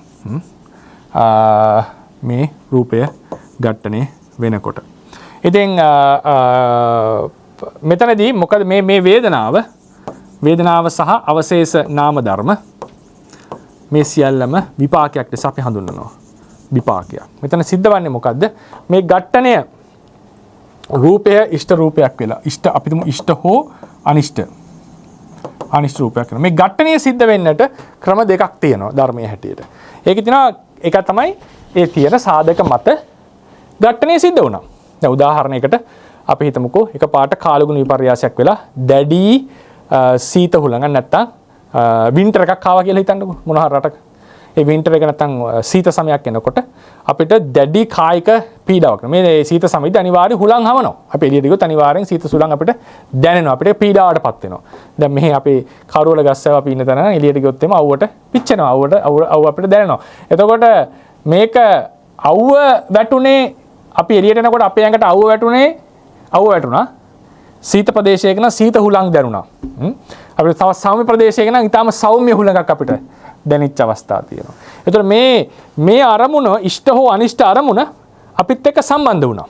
ඒ සම්බන්ධ වීම බොහෝසෙයින්ම සිද්ධ වන්නේ තියෙන භෞතික සාධක මත. ඒක රැන්ඩම් කියලා කියන්නේ තියෙන රැන්ඩම් කියලා මම අදහස් කරන්නේ කිසිදු කර්ම න්‍යායකින් තොරව ඒ ඍතු නියාමය ආදී සාධක මත මේක හැපුණා. ඊට පස්සේ අපි සමහරවිට අපි යනකොට නොසලකිල්ලෙන් ලිස්සන ගලක එහෙම අපි ඇදිනකොට ඇදගෙන වැටුණා. එනවා අපි හැපුණා. මේක ඒ තිබිච්ච භෞතික සාධකමට අපේ නොසලකිල්ල මත සිද්ධ වෙලා අන්න ගැටුණා. හරිනේ. ඒතර අනිෂ්ඨාපරමණය අපේ කයට ස්පර්ශ වුණා. ඒක යම් විදිහකට. එතකොට මේ අනිෂ්ඨ අරමුණු හෝ ඉෂ්ඨ අරමුණු අපේ ප්‍රසාදයක ගැටීම සිද්ධ වෙන්නේ බොහෝ සෙයින්ම තියෙන බාහිර සාධක මත. ඒකට කර්මය අවශ්‍ය වන්නේ නැහැ. සමහර අවස්ථාවලදී කර්මයේ දැඩි ලෙස අවශ්‍ය. විශේෂයෙන්ම දිව්‍ය ලෝක වගේ ලෝකවලදී. සහ සමහර පුද්ගලයන්ට ඊටාම අමුතු විදිහට විශේෂ අරමුණු විශේෂ වස්තු හැම ළඟා වෙනකොට ඒ වගේ අවස්ථාවලදී කර්මයෙන් මේ අරමුණ එළඹවන්නට පුළුවන්. කර්මයෙන් අරමුණ නේ. ඒ කියන්නේ සමහරුන්ට හිතා ගන්න බැරි විදිහට ආදායම් මාර්ග උපදිනවා. වටිනා රූප ආදිය ලැබෙනවා. තෑගි හම් වෙනවා. කර්මය නිසා සමහරලා මිනිසුන්ට දෙන්න හිතෙනවා. සමහරලා දෙවියන්ට මේවා පහළ වෙනවා. මේවා කිරීම කර්ම න්‍යාය බලපාල. ඒවට කියන උපස්තම්භක වශයෙන් කර්මයේ තියෙන කෘත්‍ය කීපයක්. උපස්තම්භන කෘත්‍ය කියලා කියන්නේ කර්මයේ විසින් එළඹ වෙනවා සමහර අරමුණු. ඒක සමහර රූප උපද්දවනවා. ජනක කෘත්‍ය නෙමෙයි මේ කියන්නේ. සමහර ඍතුජ රූප එහෙම දෙවියන්ට උපද්දවලා දෙනවා. අපිට එහෙම සමහර ධර්ම ලං කරලා දෙනවා. ඒකට පරිසරය සකස් කරලා දෙනවා. පරිසරය සකස් කරලා දෙනවා මේ වගේ හොඳ ඉෂ්ට අරමුණු ලැබෙන්නට. එතකොට ඒ ඉෂ්ට අරමුණට උදාහරණයකට අපි හිතමු AC එකක් පූජා කරා කියලා. කවුරු හරි කෙනෙක් AC එකක් ලැබුණා කියලා පෙර පිනට. AC එක දැන් දානවද නොදානවද කියන එක තමන්ගේ තීරණයක් සහ ඒක ඇවිල්ලා හැපෙන්නේ තියෙන කන්ඩිෂන්ස් මත. නමුත් ඒ සාධකයේ අපිට ලැබිලා තියෙන පෙර කර්මය නිසා වෙන්නට පුළුවන්. දායකයාගේ හුදු දානමය කැමැත්ත නිසා වුණා වෙන්නත් පුළුවන්. නැත්තම් කෙලින්ම පෙර කර්මයක් නිසා වෙන්නට පුළුවන්. එතකොට සමහර වෙලාවලට කර්ම වලින් මේ ඉෂ්ටානිෂ්ට රූප අපිව ගටනවා සහ ඒ ගැටෙන්නට ඉඩ සලස්වනවා. සමහර ලාට එහෙම නේ මොකක්වත් නැහැ. හුදු ඍතු විපර්යාසය නිසා. හුදු භෞතික සාධක මත මේක ගැටෙන්නට පුළුවන්. එතකොට මේ ගැටීම සිද්ධ වෙනකොට අපි කියනවා කර්මයට අවකාශ ලැබීම කියලා එකක්. අවකාශ ලැබීම. මේ අවකාශ ලැබීම කියන එක ඉතාල වැදගත්. අපි සසර කර්ම කරලා තියෙනවා. කර්ම කරලා තිබූ පමණට ඒ හැම කර්මයක්ම ඇවිල්ලා හොගාලා විපාක දෙන්නේ නෑ. ඒකට අවකාශ ලැබෙන්න ඕන. සුදුසු අවකාශයක් එන්නට ඕනේ. ඒක විශේෂයෙන් කතා කරනවා තේරවාද අටුවාවේ. විශේෂයෙන් ටීකාවල මේ කතා කරලා තියෙනවා. ටීකාවල දැඩි ලෙස කතා කරලා තියෙනවා. අවකාශ නොලැබූ කර්මයක් විපාක දෙනවා කියලා කියන්නේ. අවකාශ නොලැබූ කර්මයක් විපාක දෙනවා යනවා කියලා අදහස් කරන්නේ අපිට මොකක්වත් කරගන්න බැරි වෙයි. අපිට සසරෙන් එතර වෙන්නට අමාරු වෙයි. ඊට පස්සේ වෙන කර්ම වලට අවකාශ නැත් අපිට කර්ම කරන්න අවකාශ නැති වෙයි. මේ වගේ ආගියුමන්ට්ස් තියෙනවා. මේ කියන්නේ ඕක බලන්නේ විශේෂයෙන් ඕක ගැන උප්පන්න ත්‍රිකය යටතේ උප්පන්නා දන්නා අනුප්පන්නා ධම්මා උප්පාදිනෝ ධම්මා කියලා තියෙනවානේ. උප්පන්න ත්‍රිකය යටතේ දැන් දෙකක හැඳින්වීම යටතේ තිකමාතිකා වශයෙන් සහ මොකද නික්කේප කාණ්ඩය යටතේ ඒ තැන් දෙකේදී විශේෂයෙන්ම අටුවාවේ කතා කරන එක මූල ටීකාවේ විස්තර කරනවා. අවකාශ ලැබූ උප්පාදිනෝ ධම්මා කිව්වේ අවකාශ ලැබූ කර්මයක පහළ වෙන්න තියෙන විපාකයනේ. අවකාශ ලැබූ කර්මයක පහළ වෙන්න තියෙන විපාකේ පහළ වෙන්න කලින්ම ඇතයයි සලකුණු ලැබේ. ඇතයයි සලකුණු ලැබේ. එතකොට එතන ওই අවකාශ ලැබූ නොලැබූ කියන මාතෘකාව කතා කරනවා. අවකාශ ලැබූ නොලැබූ කියන මාතෘකාව. එතකොට අවකාශ ලැබීම ඉතා වැදගත් කර්මයක විපාක දෙන්නේ. අවකාශ ලැබීම කියලා කියන්නේ දැන් කර්මයට අවස්ථාව ලැබෙනවා. ඒ අවකාශ ලැබීම වෙන්න පුළුවන් සමහරවිට මුගලන් මහරහතන් වහන්සේට කර්මයේ අවකාශ ලැබිලා තිබුණා. දැන් උන්වහන්සේ දැන් සමහර අවකාශ ලැබීම් වළක්වන්න බෑ. විපාක විඳින්නම සමහර අවකාශ ලැබීම් වළක්වන්න පුළුවන්. දැන් උදාහරණ සෝන ස්වාමීන් වහන්සේගේ තාත්තා කර්මයක් අවකාශ ලැබුවා නිරේ උපදවන්නට. පුළුවන් වුණා ඒක වෙනස් කරලා දිව්‍ය ලෝකෙට යවන්න. හරිනේ? සමහර වෙලාවට අවකාශ ලැබී වළක්වන්නට බෑ. ඒකට තමයි බුදුරණන් වහන්සේ කිව්වේ නාන්තලික්කේන සමුද්ද මජ්ජේන පබ්බතානං විවරම් පවිස්ස නවිජ්ජතිසෝ ජගතිප්පදේශෝ යත්තට්ඨිතෝ මුච්චෙය්‍ය පාපකම්ම. යම් කෙනෙක් මේ අවකාශ ලැබූ කර්මය වළක්වන්න බැරි අවකාශ ලැබූ කර්මය තියෙනවා නම් මුගලන් හාමුදුරන්ට වගේ ලෝකේ කොහි තැනක ගියත් වළක්වන්න බෑ, විඳින්න සිද්ධ වෙනවාමයි. ඒ නිසා සූත්‍ර දේශනාවක් තියෙනවා බුදුරජාණන් වහන්සේගේ මහණෙනි කරපු කර්මවල විපාක නොවිඳ නිවන් දැකීමක් නැහැ කියලා.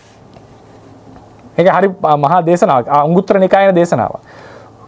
ඒක මම දෙන්නම් ඒ කර්ම පාඩමට එනකොට රෙෆරන්ස් සහිතව. මට දැන් එකපාර මතක් වෙන්නේ. මම කලින් කරපු ලෙක්චර්ස් වල කියලා තියෙන ඉංග්‍රීසි වලින්. ඒ කියන්නේ එකක් තියෙනවා මේ අවකාශ ලැබූ බුදුරජාණන් දේශනාව මෙහෙමයි තියෙන්නේ. කරපු කර්ම ඒක දර වශයෙන් අදහස. කරපු කර්ම නොවිඳ විපාක නොවිඳ සසරින් මිදීමක් නැහැ. මේක කියව ගමන් පුදුමයටපත් වෙනවා. මොකද්ද මේ කියලා තියෙන එක්ක මේකේ අර ණයන්නක් තියෙනවා. ඒ ණයන්න වැරදිලා print වෙලාද කියලා ප්‍රශ්නයක් එනවා. ඒ කියන්නේ අපේ දහසන හැටියට එහෙමනේ සියලු කර්ම විපාක විඳින්න ඕන කියලා එකක් නැහැනේ. අඟුලිමාල තෙරුන් වහන්සේ එහෙම උනේ නැහැනේ. හරිනේ? ඒක අපේ ටීකා විස්තර කරනවා. මේ කියන්නේ ප්‍රතිභා අවකාශ ලැබූ කර්මය. අවකාශ ලැබූ කර්මයේහි විපාක නොවිඳ පිරිනම් පෑමක් නැහැ. මුගලන් හාමුදුරන්ට උනා වගේ. කොහොම ගියත් මේක විපාකයේ විඳලම තමයි මේ පරිනිර්වාණය පවා සිද්ධ වෙන්නේ. හරිනේ? ඒක අවකාශ ලැබුක. ඊට පස්සේ අපිට සාහිත්‍යයේ තේරවාදී ඩොක්ට්‍රින් එක අධ්‍යයනය කරනකොට පැහැදිලි වෙනවා. ඒ අවකාශ ලැබූ කර්ම දෙවර්ගයක් තියෙනවා. ප්‍රතිබාහනය කළ හැකි, ප්‍රතිබාහනය කළ නොහැකි. ප්‍රතිබාහනය කළ හැකි යත දුටුගැමුණු රජුණන්ට උනේ. නේද? දුටුගැමුණු රජුණන්ට මතක් උනේ වෙන මොකක්ද ගන්නේ? මරපු එකක්නේ. අන්න සුගතියට යන්න පුළුවන් වුණා. ඊට පස්සේ සෝන සිටුවරයට සෝන සායනසගේ තාත්තට වෙච්ච සිද්ධිය. එහෙම ගොඩාක් ප්‍රවෘත්ති තියෙනවා. අර මැහැල්ලක් අර පොඩක් වයසක ගෑනු කෙනෙක් මැරිලා නේද? අපායට යන්න ඉනවා දැක්කම බුදුහාමුදුරුවෝ ගිහිල්ලා මුගලන් හාමුදුරුවෝ කියන්නේ වඳින්න කියලා. මුගලන් සායනස කියනවා වඳින්න කියලා බුදුහාමුදුරුවන්ට නේ. ඊට පස්සේ වැඳලා එයා සුගති පරායනනේ. එයා අපායට යන්නේ හිටියේ මැරිලා. එතකොට අවකාශ ලැබූ කර්ම වෙනස් කරන්න පුළුවන් අවස්ථා තියෙනවා. සමහර වෙලාවට වෙනස් කරන්න බෑ. මොනම ක්‍රමයකින් වෙනස් කරන්න බෑ. තා බරපතල සිදුවීම්. ඉතින් එතකොට දැන් මේ චක්කු විඥානය පහළ වීම වගේ සිද්ධියක්. දැන් අපේ ධර්මයේ හැටියට චක්කු විඥාන විපාක විඥානය. සෝත ගාන දිවහා විපාක විඥාන. මේ විඥාන පහළ වෙන්න අවකාශ ලැබෙන්න ඕනේ. අවකාශ නොලැබී පහළ වීමක් නැහැ. සමහර කර්ම තියෙනවා කර්මයේ විසින්ම අරමුණු ගෙනත් දීලා ඒකට ඉඩ සලසලා කර්මයෙන්ම අවකාශයේ සකස් කරලා දීලා විපාක විඥානයත් උපදවනවා. තවත් සමහර අවස්ථාවලදී වෙන වෙන හේතු සාධක මත අරමුණ ඇවිල්ලා ద్వාරයේ ප්‍රසාදේ ගැටෙනවා. ඒ ගැටිච්ච වෙලාව තමයි කර්මයට අවකාශ ලැබෙන අවස්ථාව. ගැටිච්ච වෙලාව තමයි කර්මයට අවකාශ ලැබිච්ච අවස්ථාව. එතකොට පුරාණයේ කරපු එක ඉෂ්ඨාරම්මණයක් නම් ගැටලා තියෙනවා. ප්‍රසාදයක් හොඳයි නම් ඉෂ්ඨාරම්මණයේ ගැටලා තියෙනවා නම් ඒක සුදුසු කාලේ ගැටලා තියෙනවා නම් අන්න කුසල කර්මයකට අවකාශ ලැබුණා විපාක දෙන්න. නැත්නම් කුසල කර්මයන් නිසා මොකද කුසල විපාක විඥානයක් පහළ වුණා.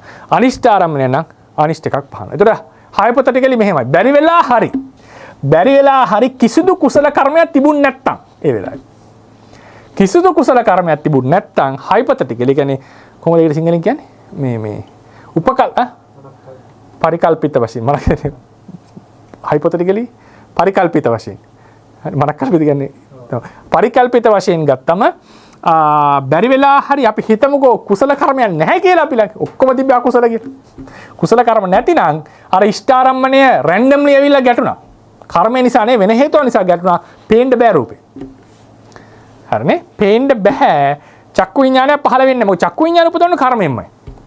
බැරි වෙලා හරි කුසල කර්මයක් තිබුණ නැත්නම් පහළ වෙන්නේ. හැබැයි එහෙම තියෙන නිසා මොනවා හරි කුසල කර්මයක් ඉදිරිපත් වෙලා අන්න චක්කු විඥානේ උපදවලා දෙනවා. එතකොට මේ විඥානයේ පහළ වුණේ මේ වේදනාව සුඛ දුක්ඛ වේදනා නැත්නම් කුසල විපාක විඥාන පහළ කරන්නේ කර්මයේ විසින්. ඒ කර්මයට අවකාශ ලබා දෙන්නට ඕනේ. ඒ කර්මයට අවකාශ ලැබීම ක්‍රම කිහිපයකට වෙන්න පුළුවන්. එකක් තමයි කර්මයේ විසින්ම අවකාශ හරිගස්සලා දෙනවා. කර්මයේ විසින්ම අවකාශ හරිගස්සලා අන්න අපිට විඥාන පහළ වෙන ඉඩ ලබා දෙනවා. කර්මයේ විසින්ම අවකාශ හරිගස්සලා. ඒ කෙලින්ම අරමුණ ඉදිරිපත් කිරීම දිව්‍ය ලෝක වගේ. එහෙම නැත්නම් අපිට ඒ ඉෂ්ඨාරම්මන ලැබෙන්නට සලස්සලා අපිට හොඳ ගයක් ලැබෙන්නට සලස්වනවා. හරිනේ? එතකොට අපි ඒක ඉන්න අවස්ථාවක ඒ කුසල විපාක විඥාන පහළ වෙනවා. හැබැයි ඒක ලැබුණා කියලා හැමතිස්සෙම කුසල විපාක පහළ වෙනා නෙවෙයි. හොඳම උදාහරණය යා කන්ඩිෂන් එකක් ලැබෙනවා පිනට පෙර පිනට. එතකොට ඒක හැමතිස්සෙම දාන්නේ නැහැ නේ අපි. ඒක දාන වෙලාවලට අන්න අර කුසල කර්මයෙන් ඒ කියන්නේ ඒ කරේ කුසල කර්මයෙන් ඒ අවකාශය හදලා දුන්නා. ඒ ඕන වෙලාවක ඒක මිද ගන්නට. ඕන වෙලාවක මිද. ඒතර වෙන සාධක මත වෙන්න පුළුවන් ඒ වෙලාවේ අරමුණ ගැටුනේ. වෙන කෙනෙක් ආපු නිසා වෙන්න පුළුවන් අපි ගෙදර එයා කන්ඩිෂන් එක දැම්මේ. නමුත් අන්න කුසල කර්මයෙන් අවකාශ හදලා දුන්නා. සමහර අය තියෙනවා කෙලින්ම කුසල කර්මයෙන්ම ඒ ඝට්ටනේ සිද්ධ කරලා දෙන අවස්ථා. නැත්තම් ගොඩක් වෙලාවට වෙන හේතු සාධක මත ගැටෙනවා. හැබැයි ඒ ගැටෙනකොට වෙන හේතු සාධක මත නම් ගැටුනේ. වෙන හේතු සාධක මට නම් ගැටුනේ ඒ වෙලාවේදී පෙර කුසලයකට හෝ අකුසලයකට අවකාශ ලැබෙනවා විපාක ලබා දෙනවා. ඕනට වගේ සංකීර්ණ ප්‍රශ්නයක් තියෙනවා. ඒක දැන් කතා කරන වෙලාවත් ගිහිල්ලා මම මේ සංකීර්ණ ප්‍රශ්න ටිකක් දාලා ඔලුවට නවත්තන්න. දැන් උදාහරණයකට හිතන්න. ඊටාම දරුණු රෝගයක් හැදෙනවා. ලෝකේ හැමෝම මිනිස්සු මැරිගෙන යනවා. කාටවත් බෙහෙතක් නැහැ. ඊටාම දුර්ලභයි බෙහෙත. ලක්ෂ සංඛ්‍යාව මැරිගෙන යනකොට ඔබට තියෙනවා කවට හරි කෙනෙක්ට තියෙනවා අපි හිතමු පුද්ගලයාට ඒට තියෙනවා පෙර පිනක් මොකක් හරි කරපුවා සක්‍රිය කරා වගේ පිනක් නිසා මේ ජීවිතේ බේරෙන්න පිනක් තියෙනවා. මේ මිනිස්සයාට අර අනිත් හැමදේනම මේ යනකොට ආශ්චර්යමත් විදිහට මොහුට මේ බෙහෙත ලැබෙනවා. හැබැයි බෙහෙත කටේ තියන්න බැරි අමුම තිත්ත බෙහෙතක්. තනිකර තිත්ත බෙහෙත. එතන මේක ඉෂ්ඨාරම්මණයද අනිෂ්ඨාරම්මණයද? මේක අනිෂ්ඨාරම්මණයක්. දැන් මේ බෙහෙත ලැබුණේ මේ මිනිස්සයාට පෙර පිනක් නිසාද පවක් නිසාද? පෙර පිනක් නිසා. පෙර පින නිසා තමයි දැන් මේක හැබිලා ඔන්න මේක ඝට්ටණය වෙනවා. මේ ඝට්ටණය වෙනකොට පහළ වෙන්න ඕනේ ජීවහා විඥානය. කුසල විපාකද අකුසල විපාකද? ඒක අතිශය අනිෂ්ඨ නම් අකුසල විපාකයක් විය යුතුයි. එතකොට මෙතනදී කර්ම දෙකක් වැඩ කරනවා වගේ පේනවා. මේකට ප්‍රතිවිරුද්ධ ප්‍රකාශනයක් අටුවාවල මේකත් මම කියන්නට. ධම්මසංගණේ අටුවාවේ තියෙනවා. ධම්මසංගණේ අටුවාව සහිත ධම්මසංගණේ හරි විභංග හරි මට මතක නැහැ. මට මතක හිටිය ධම්මසංගණේ. අපි හිතමුකෝ තිරිසන් සතෙක් සම්බන්ධයෙන්. මේක ගැන මම පෞද්ගලිකව මේකට මට පිළිතන්නට අමාරු ප්‍රකාශනයක්. ඒ කියන්නේ කියනවා තිරිසන් සතෙක් අතිශයින්ම ලස්සන වුණා. ඒ තිරිසන් සතාගේ කර්මජ රූපත් අපේ හැට ගැටෙන නිසා ඒවා අකුසල කර්මයකින් උපන්න රූප සහ අකුසල කම්මප්පච්චයනේ. අපි කියවන කම්මප්පච්චය කියලා එක. කර්මජ රූප කම්මප්පච්චය. ඒතර අකුසල කර්මයක් නිසා හටගත් රූප. කොච්චර ලස්සන කුරුල්ලෙක් වුණත්, කොච්චර ලස්සන සතෙක් වුණත් ඒක ගැටීමෙන් හටගන්න විඥාණය අකුසල විපාකයි කියලා දේශනාවක් තියෙනවා. ඒ අකුසල විපාකයි කියලා මොනවද අටුවා පාඩයක් තියෙනවා. එතකොට ඒ වතෙන් ගත්තම කොච්චර අවලස්සන මිනිස්සෙක්, කැත මිනිස්සෙක් දැක්කත් ඒක කුසල විපාකයක් වෙන්නට ඕනේ. මේ අටුවා පාඩය කොතෙක් දුරට සාධාරණද කියලා මම දන්නේ. ඒක සාධාරණීකරණය කරන්නේ මහණෙනි බුද්ධ දේශනාවක් තියෙනවා. කුසල විපාකයකින් අනිෂ්ට විපාකයක් ලැබෙන්නට බෑ. කුසල කර්මයක් නිසා අනිෂ්ට විපාකයක් ලැබෙන්නට බෑ. ඒක කෙලින්ම මේ පුද්ගලයාට ඍජුව ලැබෙන එක ගැන කතා කරාද මේ කියන්නේ දැන් මගේ රූප සියල්ලක්ම කර්මජ රූප කුසල කර්මයෙන් උපදලා තියෙනවා. අනිත් සිළු රූප කුසල කර්මයේ ප්‍රත්‍ය කරගෙන හටගත්ත කම්මපච්චේ රූප. කුසල කම්මපච්චේ රූප. ඒ නිසා කොතරම් අවලස්සන පුද්ගලයෙක් වුණත් ඒ පුද්ගලයා දකින්නකොට පහළ වෙන්න ඕනේ කුසල විපාක චක්කු විඥානයක් කියන්නේ. මේක මම කර්ම පාඩමේදී මේක ගැන තොරතුරු ලබා දෙන්නම් ඩෙෆිනිට් මේ රෙෆරන්ස් සහිතව. පෞද්ගලිකව මම ඒ අදහස තරම්ම රුචි කරන කෙනෙක් නෙවෙයි. මොකද හේතුව අර වගේ න්‍යායක් ගත්තම ඊටාම තිත්ත නමුත් වටිනා කියන බෙහෙතක් ඔබට ලැබෙනකොට ඒක අනිවාර්යයෙන්ම කුසල විපාකයක් කියලා අපිට කියනවා. කුසල උපස්තම්භක කර්මය. ඒක ගැටෙනකොට හට ගන්න ඕනේ අනිෂ්ට රූපයක් නම් අකුසල විපාකයක්. ඒකෙන් අදහස් කරේ ඒ කියන්නේ ඒකෙන් තව අටුවා වෙනවා. ඒ කියන්නේ අදහස් වෙන ඒ කියන්නේ මට තේරෙන විදිහට ඒ කියන්නේ එකපාර කර්ම දෙකක් වැඩ කරන්න අමාරුයි. ඒක අනිෂ්ට රූපයක් නම් අකුසල කර්මයකින් වැඩ කරපු රූපයක් නම් ඒක දැන් එතකොට ප්‍රශ්නයක් එනවා මේක අපි හිතමුකෝ මේක මනුෂ්‍ය මාංශයකින් හැදිච්ච රූපයක් නම් මනුෂ්‍ය මාංශයකින් හැදිච්ච බෙහෙතක් නම් මනුෂ්‍ය ශරීරයේ තියෙන කුසල විපාක මොකද්ද කුසල කම්මප්පච්චේ රූපනේ හරිනේ අපි හිතමු මනුෂ්‍ය මස් වලින් තමයි හදලා තියෙන මේ බෙහෙත වෙන්න පුළුවන් නේද එතකොට මේක අතිශයම තිත්තයි නැත්නම් අතිශයම පිළිකුල් කියලා හිතන්නකෝ ඒ බෙහෙත නැත්නම් මොනවා හරි මුත්‍ර වලින් හරි මොනවා හරි අසුචි වලින් හරි හදලා තියෙන බෙහෙතක් නම් දැන් මේක අනුභව කරනකොට පහළ වෙන්න ඕනේ ඒ න්‍යාය හැටියට අටුවා පාඨය හැටියට කුසල විපාක ජීව විඥානය. ඒ වගේ අපි කියනවා බුදුරජාණන් වහන්සේගේ පවා බුදුරජාණන් වහන්සේගේ ශරීරයේ තියෙන සියලු රූප ඉෂ්ට රූප, වර්ණ රූප, ගන්ධ රූප අනිෂ්ටයි. ගන්ධ රූප ඉතින් භාවනාවෙම කියනවනේ ඉතින් අනිෂ්ටයි. උන්වහන්සේට කියන්න බෑනේ මාගේ කෙස් ඉෂ්ටයි සුගන්ධයි කියලා කියන්නේ නැහැ නේ කවදාවත්. ඒක අනිෂ්ටයි. ඒකෙන් වහනේ වෙන අර නෙළුම් මල් සුවඳ වගේ සුවඳක් වහන වෙන බව හරි ඒ කර්ම විපාකයක් නිසා. නමුත් ඒ කලාපයක් ඇතුළට ගියාම අර සක්‍රයාගෙන් අහනවනේ අර උන්වහන්සේගේ මල මුත්‍රා අරගෙන යනකොට මෙතරම් දුර්ගන්ධ දෙයක් අරගෙන යන්නේ කොහොමද? ඒතර කියනවා මට දැනෙන්නේ ඔබ වහන්සේගේ සීල සුවඳ. මෙහි දුර්ගන්ධය නෙවෙයි. ඒ නිසා පරමද්දීපනේ පැහැදිලිවම කියනවා බුදුරණන් වහන්සේගේ කයේ තියෙන රූප කලාප ගත්තම අනිෂ්ට. ගන්ධය අනිෂ්ටයි. ඒක හැම මිනිස්සෙටම පොදු දෙයක්. හැබැයි වර්ණ රූපේ ඉෂ්ටයි. ඒ නිසා අර අටුවා පාඨය මම අර දාපු කියපු අටුවා මම ඒ කියන්නේ නැතුව මට යන්න තිබුණා. ඒක නැත්තම් කියවන අයට හම්බ වෙයි තැන්වලදී. ඒ අටුවා පාඨය නැවත විශ්ලේෂණය කළ යුතු පාඨය. ඒ කර්ම පාඩමේදී අපි ඒක ගැන හාත්පසින් කතා කරනවා. මට කියන්න උනේ මේ දෙපස් විඥානය පහළ වෙනකොට අරමුණු ගැටීම සහ විඥානයේ හට ගැනීම කොහොමද සිද්ධ වෙන්නේ කියලා මම විනාඩි කිහිපයක් කල් ගත්තා ප්‍රශ්න අහන්නට අවස්ථාව දෙන්න. මම අවසන් කරනවා පාඩම. අද අපි කතා කරේ කරුණු ගොඩක් කතා කරා. ඉන්ද්‍රිය ભેදයේ යටතේ වේදනා පහ ඒ කෘත්‍ය රසය නේද? සම්ප්‍රයුක්ත ධර්ම පිනා යන බව, පිනවන බව, සම්ප්‍රයුක්ත ධර්ම හකුලවන බව, එහෙම නැත්නම් කොහොම මානසිකයේදී නම් කොහොම හරි ඉෂ්ට හෝ අනිෂ්ට රසයේ විඳින බව, ඒවායේ යම් තරමකටම සම්ප්‍රයුක්ත ධර්ම පිනවන බව සහ මැලවෙන බව කියන එක තියෙනවා. උපේක්ෂා වේදනාවේ එහෙම පිනාවන බවක්, මැලවෙන බවක් සිද්ධවන්නේ නැහැ. ඒක තමයි විශේෂයෙන් කතා කරේ. ඒ අතරතුර අතිරේක මාතෘකා කීපයකුත් කතා කරන්නට යෙදුණා. ඊළඟට මම හෙට දවසේදී වේදනාවේ පත්‍යපස්ථානය කියන එක දවසක් මරන් කතා කරනවා. ඒක වැදගත් වෙයි. ඒකෙදි මම හෑන්ඩ් අවුට් දීලා ඇති. ඒකෙදි මොනවද? ආදීනවේ ආස්වාදයේ කියන මාතෘකාව දීර්ඝව ගන්න බලාපොරොත්තු වෙනවා. එහෙනම් ප්‍රශ්න අහන්න අවස්ථාව. ඊළඟ ප්‍රශ්න. තෙරුවන් සරණයි. ඊළඟ ප්‍රශ්න. ගාමිණී ස්වාමීන් වහන්සේ. තෙරුවන් සරණයි. ස්වාමීන් වහන්සේ දැන් මේ මානසික මේ වේදනා පහේදී ස්වාමීන් වහන්සේ තේරෙන්නේ මට දැන් එතන කොහොමද මේ චෛතසික හැසිරෙන විදිහ පොඩ්ඩක් කියලා දෙන්න ස්වාමීන් වහන්සේ. තාම එච්චර හතර දැනුමක් නැහැ. හතර තුළ චෛතසික හැසිරෙන විදිහ. ඒ කියන්නේ අපි චෛතසික වලට බලපානවා වේදනාව මෑනියෝ. චෛතසික වලට වේදනාව බලපොද එකට ඉන්න කට්ටියනේ මේ කට්ටිය. ඒකට බලපානවා. හරිනේ. එතකොට දැන් අපි හිතමුකෝ උදාහරණයකට මොනවා හරි අපි ඉදිරියේහි රස්නේ වස්තු මේකේ හීට් එක තියෙන ලයිට් එකක් ගහලා. ඒතර මේක වටා පිටා ඉන්න හැමෝටම මේ හීට් එක දැනෙනවා. එයා කන්ඩිෂන් එකක් තියෙනවනේ ඒකත් අපිට දැනෙනවා. ඒ වගේ මේ වේදනාව අර වටේ ඉන්න අයට බලපානවා.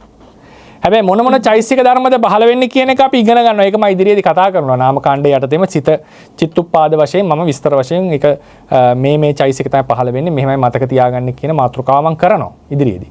එදාට ඒක දැනගන්න පුළුවන්. ඒක දැන් කතා කරන්න යන්නේ නැහැ. නමුත් මතක තියාගන්න කවර චෛතසිකයක් පහළ වුණත් සිතත් සමග පහළ වෙන්නේ චෛතසික සමග පහළ වෙන්නේ ඒ සියලු දෙනාට මේ ඉන්න වේදනාව මේ චෛතසික නාම ධර්ම නම් මේ වේදනාව නම් මෙයා බලපානවා. මෙයාගේ ලොකු බලපෑමක් තියෙනවා ඒ කෙනාගෙන්. එතකොට ඒක සුඛ වේදනාවක් නම් හොඳ බලපෑමක්, දුක්ඛ වේදනාවක් නම් අහිතකර බලපෑමක්. උපේක්ඛා වේදනාවක් නම් එනම් විශේෂ බලපෑමක් නැහැ. ඒක තමයි අදහස් කරලා තියෙන්නේ. ඒක සම්මත ස්වාමීන් වහන්සේ අනිත් ප්‍රශ්නේ අද දැන් අතන අපිට අර කුසල පළදීමේ එතෙන්දී ආනන්තරීය කර්මය මේ පිට වෙන මේ බලපෑමකට සිදු වෙනවද නැද්ද ස්වාමීන් වහන්සේ? ආනන්තරීය කර්මයේ මොකද්ද? දැන් ආනන්තරීය කර්ම නිසා දැන් අපිට අර කුසල කිරීමේ හැකියාව නැති වෙනවනේ. ආනන්තරීය පාප කර්ම නිසා අපිට මේ දැන් සුගති උත්පත්තියක් වගේ දෙයක් නැති වෙනවා. එතකොට දැන් අර ඒ වගේ දේවල් කරලා එහෙම අභෝසි කර්ම වගේ විදියට වැටෙන්නේ නැහැ නේද ස්වාමීන් වහන්සේ? එතකොට අනිවාර්යෙන් ඒක අපාගත මෙහෙමයි. මේකනේ වෙලා තියෙන්නේ. ආනන්තරීය කර්මය කරපු මොහොතම තමයි ආනන්තරීය කර්ම අවකාශ ලබන අවස්ථාව. ආනන්තරීය කර්ම කරපු ගමන්ම ආනන්තරීය කර්ම අවකාශ. හිතන්න එපා ආනන්තරීය කර්මේ මරණාසනයේදී මතක් වෙලා නිරේට යනව නෙමෙයි. ආනන්තරීය කර්මයක් කරොත් ඒ මොහොතේ ඉඳලා ඒ කර්මය අවකාශ ලැබලා. ඒක ප්‍රතිබාහනය කරන්න බෑ කිසිදු කර්මයකට. එහෙම නැත්නම් මේ මහග්ගත ඒක ප්‍රතිබාහනය කරන ඒකෙන් තියෙන බාධකේ නිසා මහග්ගත කර්ම, ලෝකෝත්තර කර්ම, විදර්ශනා කර්ම උපදින්නේ නැහැ. ඒක තනිකර නිකන් මොකක් හරි ලේයර් එක දැන් උඩට එන්න තියෙනවා නම් මේ තනිකර ගස් වැවිලා උඩට එන්න පුළුවන් ඉඩක් තිබ්බනම් කොන්ක්‍රීට් එකක් දාලා වැහුවා වගේ වැඩක්. අරවට මොකක් හැබැයි ඒ තියෙන ඉඩේ එන්න පුළුවන්. දන් දීම්, සිල් රැකීම් වගේ ඒවා කරත හැකියි. දැන් උදාහරණයකට මේක නම් කුසල කරන මේක සර්ෆස් එක ගස් වැවිලා දැන් ඔන්න මහග්ගත කර්මයක් එහෙම කරනකොට හොඳට වැවිලා මල් පල අරගෙන හොඳට වැවෙනවා. ආනන්තරීය කර්මයක් කරනවා කියලා කියන්නේ මේ පදනමෙම නේ පොඩ්ඩක් උඩින් හොඳ කොන්ක්‍රීට් එකක් ගැහුවා වගේ වැඩක්. ඉතින් භාවනාවක් කරත හැකි මොකක්වත් අර සමාධිමත් භාවයකට එන්නේ නැහැ මිනිස්සයා. දන් දෙන්න පුළුවන්, සිල් රකින්න පුළුවන්. යම් ප්‍රමාණයකට අජාත සත්වගේ කුසල කර්ම කරන්න පුළුවන්. නමුත් මහග්ගත උපචාර අර්පණා සමාධි විදර්ශනා ඥාන කිසිවක් උපදින්නේ නැහැ. ඒක හරියට කොන්ක්‍රීට් එකක් දාලා වැහුවා වගේ වැඩක්. ඒක කරපු මොහොතේ පටන් අවකාශ ලැබෙනවා. අජාත සත්ව රජුරවන්ට අපායේ ගිනිදැල් පේන්න පටන් ගත්ත තාත්තා මරපු මොහොතේ පටන්. නිින්ද යනකොටම S2 වැහෙනකොටම අවීචි මහ නරේ නිරකේ ගිනිදැල් පේන්න පටන්. නිින්ද යන්නේ නැහැ. සාමාන්‍ය ඵල සූත්‍රය අහපු වෙලාව තමයි ඒක නැති උනේ. එතන පොඩ්ඩක් ඒක සමතේකටපත් උනේ.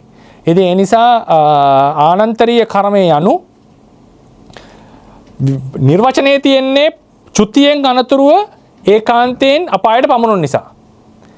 ඒක තමයි නිර්වචනය. චුතියෙන් අනතුරු ලබන්නේ. ඒ විපාකය ලබා දෙන්නේ චුතියෙන් අනතුරුව. හැබැයි අවකාශ ලැබෙන්නේ මතක තියාගන්න. අවකාශ ලැබෙන්නේ ඒ මොහොතේම. අවකාශ ලැබෙනවා ඒ මොහොතේම. ධානයක් උපදුවමත් එහෙමයි. ධානයක් ඉපදුවම ඒ මොහොතේම අවකාශ ලැබිලා ඔබ බ්‍රහ්ම ලෝකයට නියමිත පුද්ගලයෙක් බවට පත් වෙනවා. මොන ඒක හැබැයි වලකින්න පුළුවන් එක හේතු නිසා. පිරිහිලා හැම ඇතින් තියෙන්න පුළුවන්. හැබැයි ගරුක කර්ම වල ලක්ෂණය තමයි කරපු මොහොතේම තමයි අවකාශ ලැබීම සිද්ධ වන්නේ. තේරුම් ගන්නයි. අවසරයි ස්වාමීන් වහන්සේ. ස්වාමීන් වහන්සේ මේ ත්‍රි හේතුක උපතක් ලැබලා තියෙන කෙනෙක්. කියන්නේ සෝමනස්ස සහගත උපතක් ලැබලා තියෙන්නේ. එතකොට එයාගේ භවංගයත් එහෙමයි. එතකොට ඒ වගේ කෙනෙකුට අනිෂ්ට රූපයක් දැකලා එයාගේ ඊට පස්සේ අනිෂ්ට රූපය නිසා එයාගේ ජවන්සිට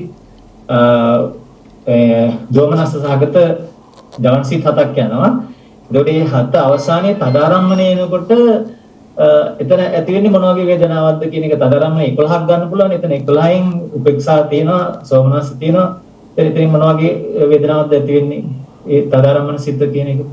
ඒක තමයි අර එතන බලපාන්න ඕනේ අති ඉෂ්ට ඔය කියන්නේ තදාරම්මන නියමනේ කතා කරන්නේ. අතිශයින් ඉෂ්ට ආරම්මණයක් හම්බුනොත් අතිශයින් ඉෂ්ට ආරම්මණය නිකන් නෙවෙයි.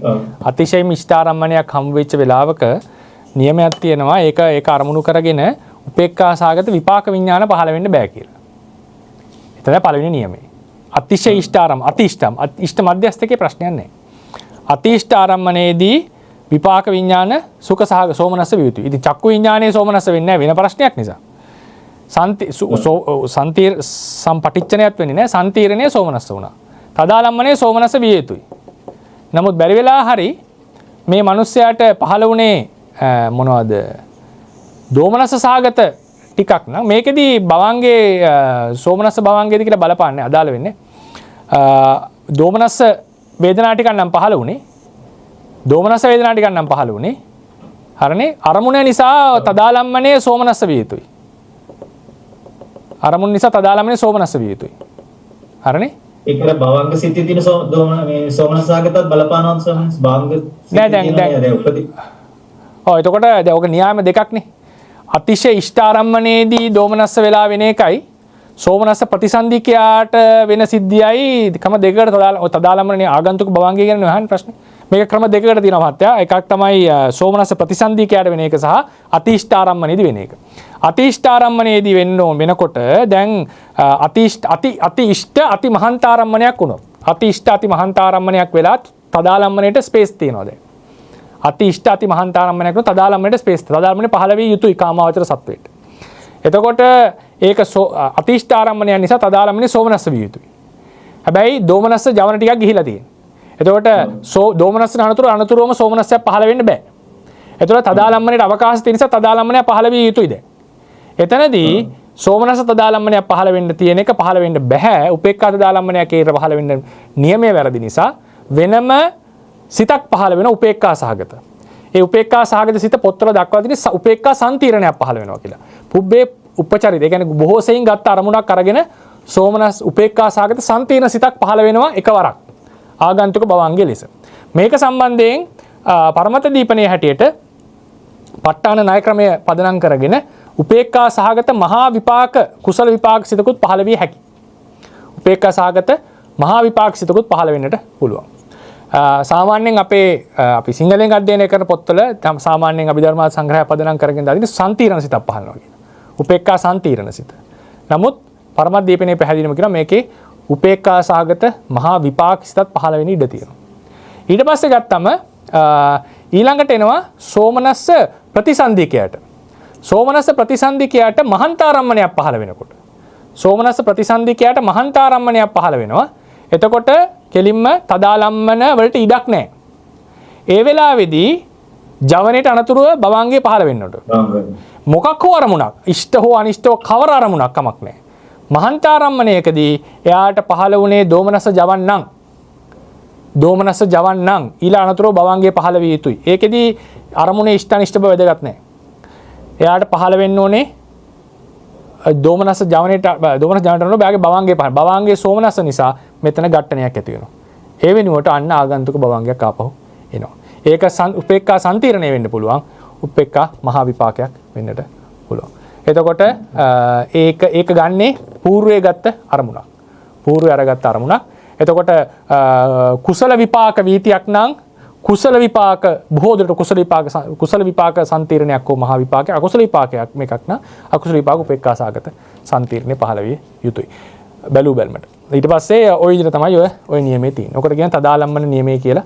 තදාලම්මන නියමයේ උපමානක් නෙවෙයි. තදාලම්මන නියම තියෙනවා. තදාලම්මන නියමයේ කිව්වම තදාරම්මන දෙකක් පහළ විය යුතුයි. පහළ වෙනවා නම්. ඒ තමයි සාමාන්‍යයෙන් අටුවා නියමය. මූල ටීකා නියමයේ එක තදාලම්මනයක් පුළුවන්. එක තදාලම්මනේ මේක ඉවර කරගන්න. මොකද කියලා නැහැ ප ဋ ාණ තදාලම්මන දෙකක් පහළ වෙන්න ඕනේ කියලා. ඒ නිසා තදාලම්මන එකක් පහළ වෙන නියමයකුත් අද තේරවාදයේ තියෙනවා. තදාලම්මන දෙකම පහළ වෙන්න පුළුවන් කියලා නියමයක් තියෙනවා. තදාලම්මන පහළ වෙන්න කාම ලෝකේ උපන්න සත්වයක් වෙන්නට ඕනේ. කාමාවචර අරමුණක් විය යුතුයි. ඒ වගේම කාමාවචර වීතියක් විය යුතුයි. කාමසිත කාමාවචර සිත් පමණක් පහළ වෙන වීතියක් වෙන්නට ඕනේ. මහග්ගත ලෝකෝත්තර සිත් පහළ වෙන වීතියක එක වෙන්නට බෑ. ඊට පස්සේ ඔකට තදාලම්බන නියමය. ඊට පස්සේ තමයි ඔය කියපු මොනවද ඔය විශේෂ අවස්ථා දෙකේදී තදාලම්බන වල ආගන්තුක භවංගය නැත්තම් ආගන්තුක තදාලම්බනය කියන නියමයක් ඇවිල්ලා තියෙනවා. පැහැදිලි ස්වාමීන් වහන්සේ පැහැදිලි ඒක අර මේ අභිධම්ම ස්ටඩීස් කියලා පොතක තිබුණා මේක මට ඒක පැහැදිලිුනේ නැහැ දැන් හොඳ ටිකක් පැහැදුනා ස්වාමීන් වහන්සේ ඥානකෝණික කියලා ස්වාමීන් වහන්සේ ලියපු අභිධම්ම ස්ටඩීස් හරි ඒකේ බලන්න ඔය කොම්ප්‍රිහෙන්සිව් මැනුවල් ඔෆ් අභිධම්ම බික්කු බෝධිකේකෙත් ඔක ඇති විස්තර කළා ඊට පස්සේ අපේ රේරුකාණේ හාමුදුරුවෝ විස්තර කරන්නේ නැහැ ඔක අභිධර්ම මාර්ගය පැහැදිලි ස්වාමීන් වහන්සේ අවසරයි ස්වාමීන් වහන්සේ තෙරුවන් සරණයි අපි ගිය පන්තියේදී කතා කරපු දෙයක් ගැන මම හිතයි ඒකට කොටසකට උත්තර දැනටමත් ඔබ වහන්සේ දීලා තියෙනවා කර්මයේ සම්බන්ධතාවය මොකද ආරම්මන ග්‍රහණයේදී අවල්පුවාම ප්‍රසාද රූපය ජනක කර්මයේ විපාකයක් හැටියට ලැබෙන්නේ ආරම්මණය ලැබෙන්නේ දැන් ඔබ වහන්සේ අද විස්තර කරපු හැටියට භෞතික හේතුවක් නිසා වෙන්නත් පුළුවන් එහෙමත් නැත්නම් ඒක ප්‍රවෘත්ති කර්මයක ප්‍රතිසන්දි කර්ම විපාකයක් වෙන්නත් පුළුවන්. දෙකම පුළුවන්. හරි. ඒ විදිහට ප්‍රවෘත්ති විපාකයක් හැටියට එන්නේ. ඒ ප්‍රශ්නේ දැන් විසඳුණා.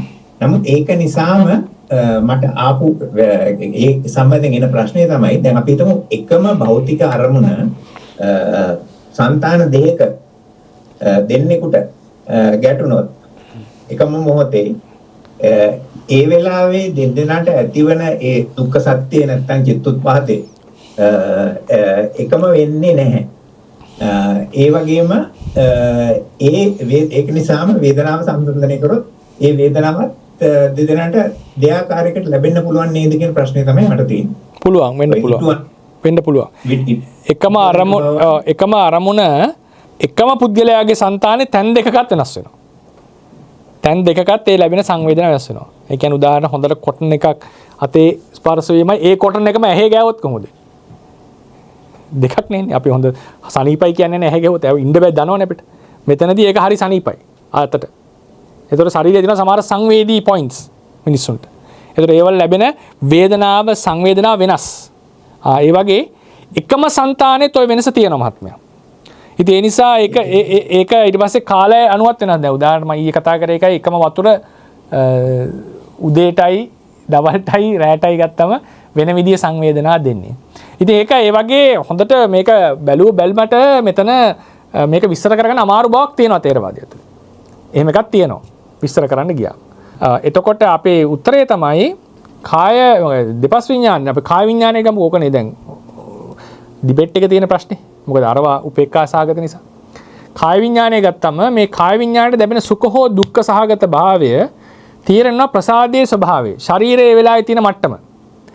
දැන් අපි උණ අරගෙන ඉන්න වෙලාවක සීතල වතුර ටිකක් ගෑමයි හොඳම ඉන්න වෙලාවට ඇල් වතුර ටිකක් ගෑමත් වෙනස්. ඊට පස්සේ පරිසරයේ තියෙන උෂ්ණත්වය ආදී තත්ත්ව බලපාලා තියෙනවා. ඒතකොට එක එක්කෙනාගේ කයේ තියෙන ස්වභාව සමහර දැන් උදාහරණයකට එකම හරි පහසුවක් ලෙස දැනෙන මේ තද කිරීමක් ගොඩාක් සිනිඳු ශරීරයකට ලොකු අමාරුවක් වෙන්නට පුළුවන්. හිතයක් දැඩි ලෙස දැනෙනවා වෙන්න පුළුවන් එකම කෙනාට.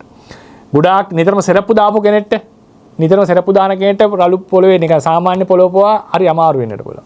ඉතින් ඒ විදිහට එක එක කන්ඩිෂන්ස් මත අරමුණ දැනෙන ඉෂ්ටානිෂ්ට භාවය වෙනස්. එතකොට එතනදී මතක තියාගන්න ඕනේ අරමුණෙහි ඉෂ්ටානිෂ්ට භාවය ඔබ්ජෙක්ටිව්ලි තිබුණාට ප්‍රසාදයක ඝට්ටණය වෙන ක්‍රමය අනුවත් ඉෂ්ටානිෂ්ට භාවය තීරණය වෙලා තියෙනවා. ඒ ඝට්ටණය වෙන ක්‍රමය අනුව ඉෂ්ටානිෂ්ට භාවය තීරණය වෙලා තියෙනවා. ඉතින් ඒ නිසා එතනදී තවත් හේතු සාධක බලපාලා තියෙනවා. හැබැයි ඒකෙදී අපිට කියන්න පුළුවන් relative to the ප්‍රසාදයට relative වෙලා මේ භාවය දක්වලා තියෙනවා කියලා කියන්නට පුළුවන් එක විදිහකට.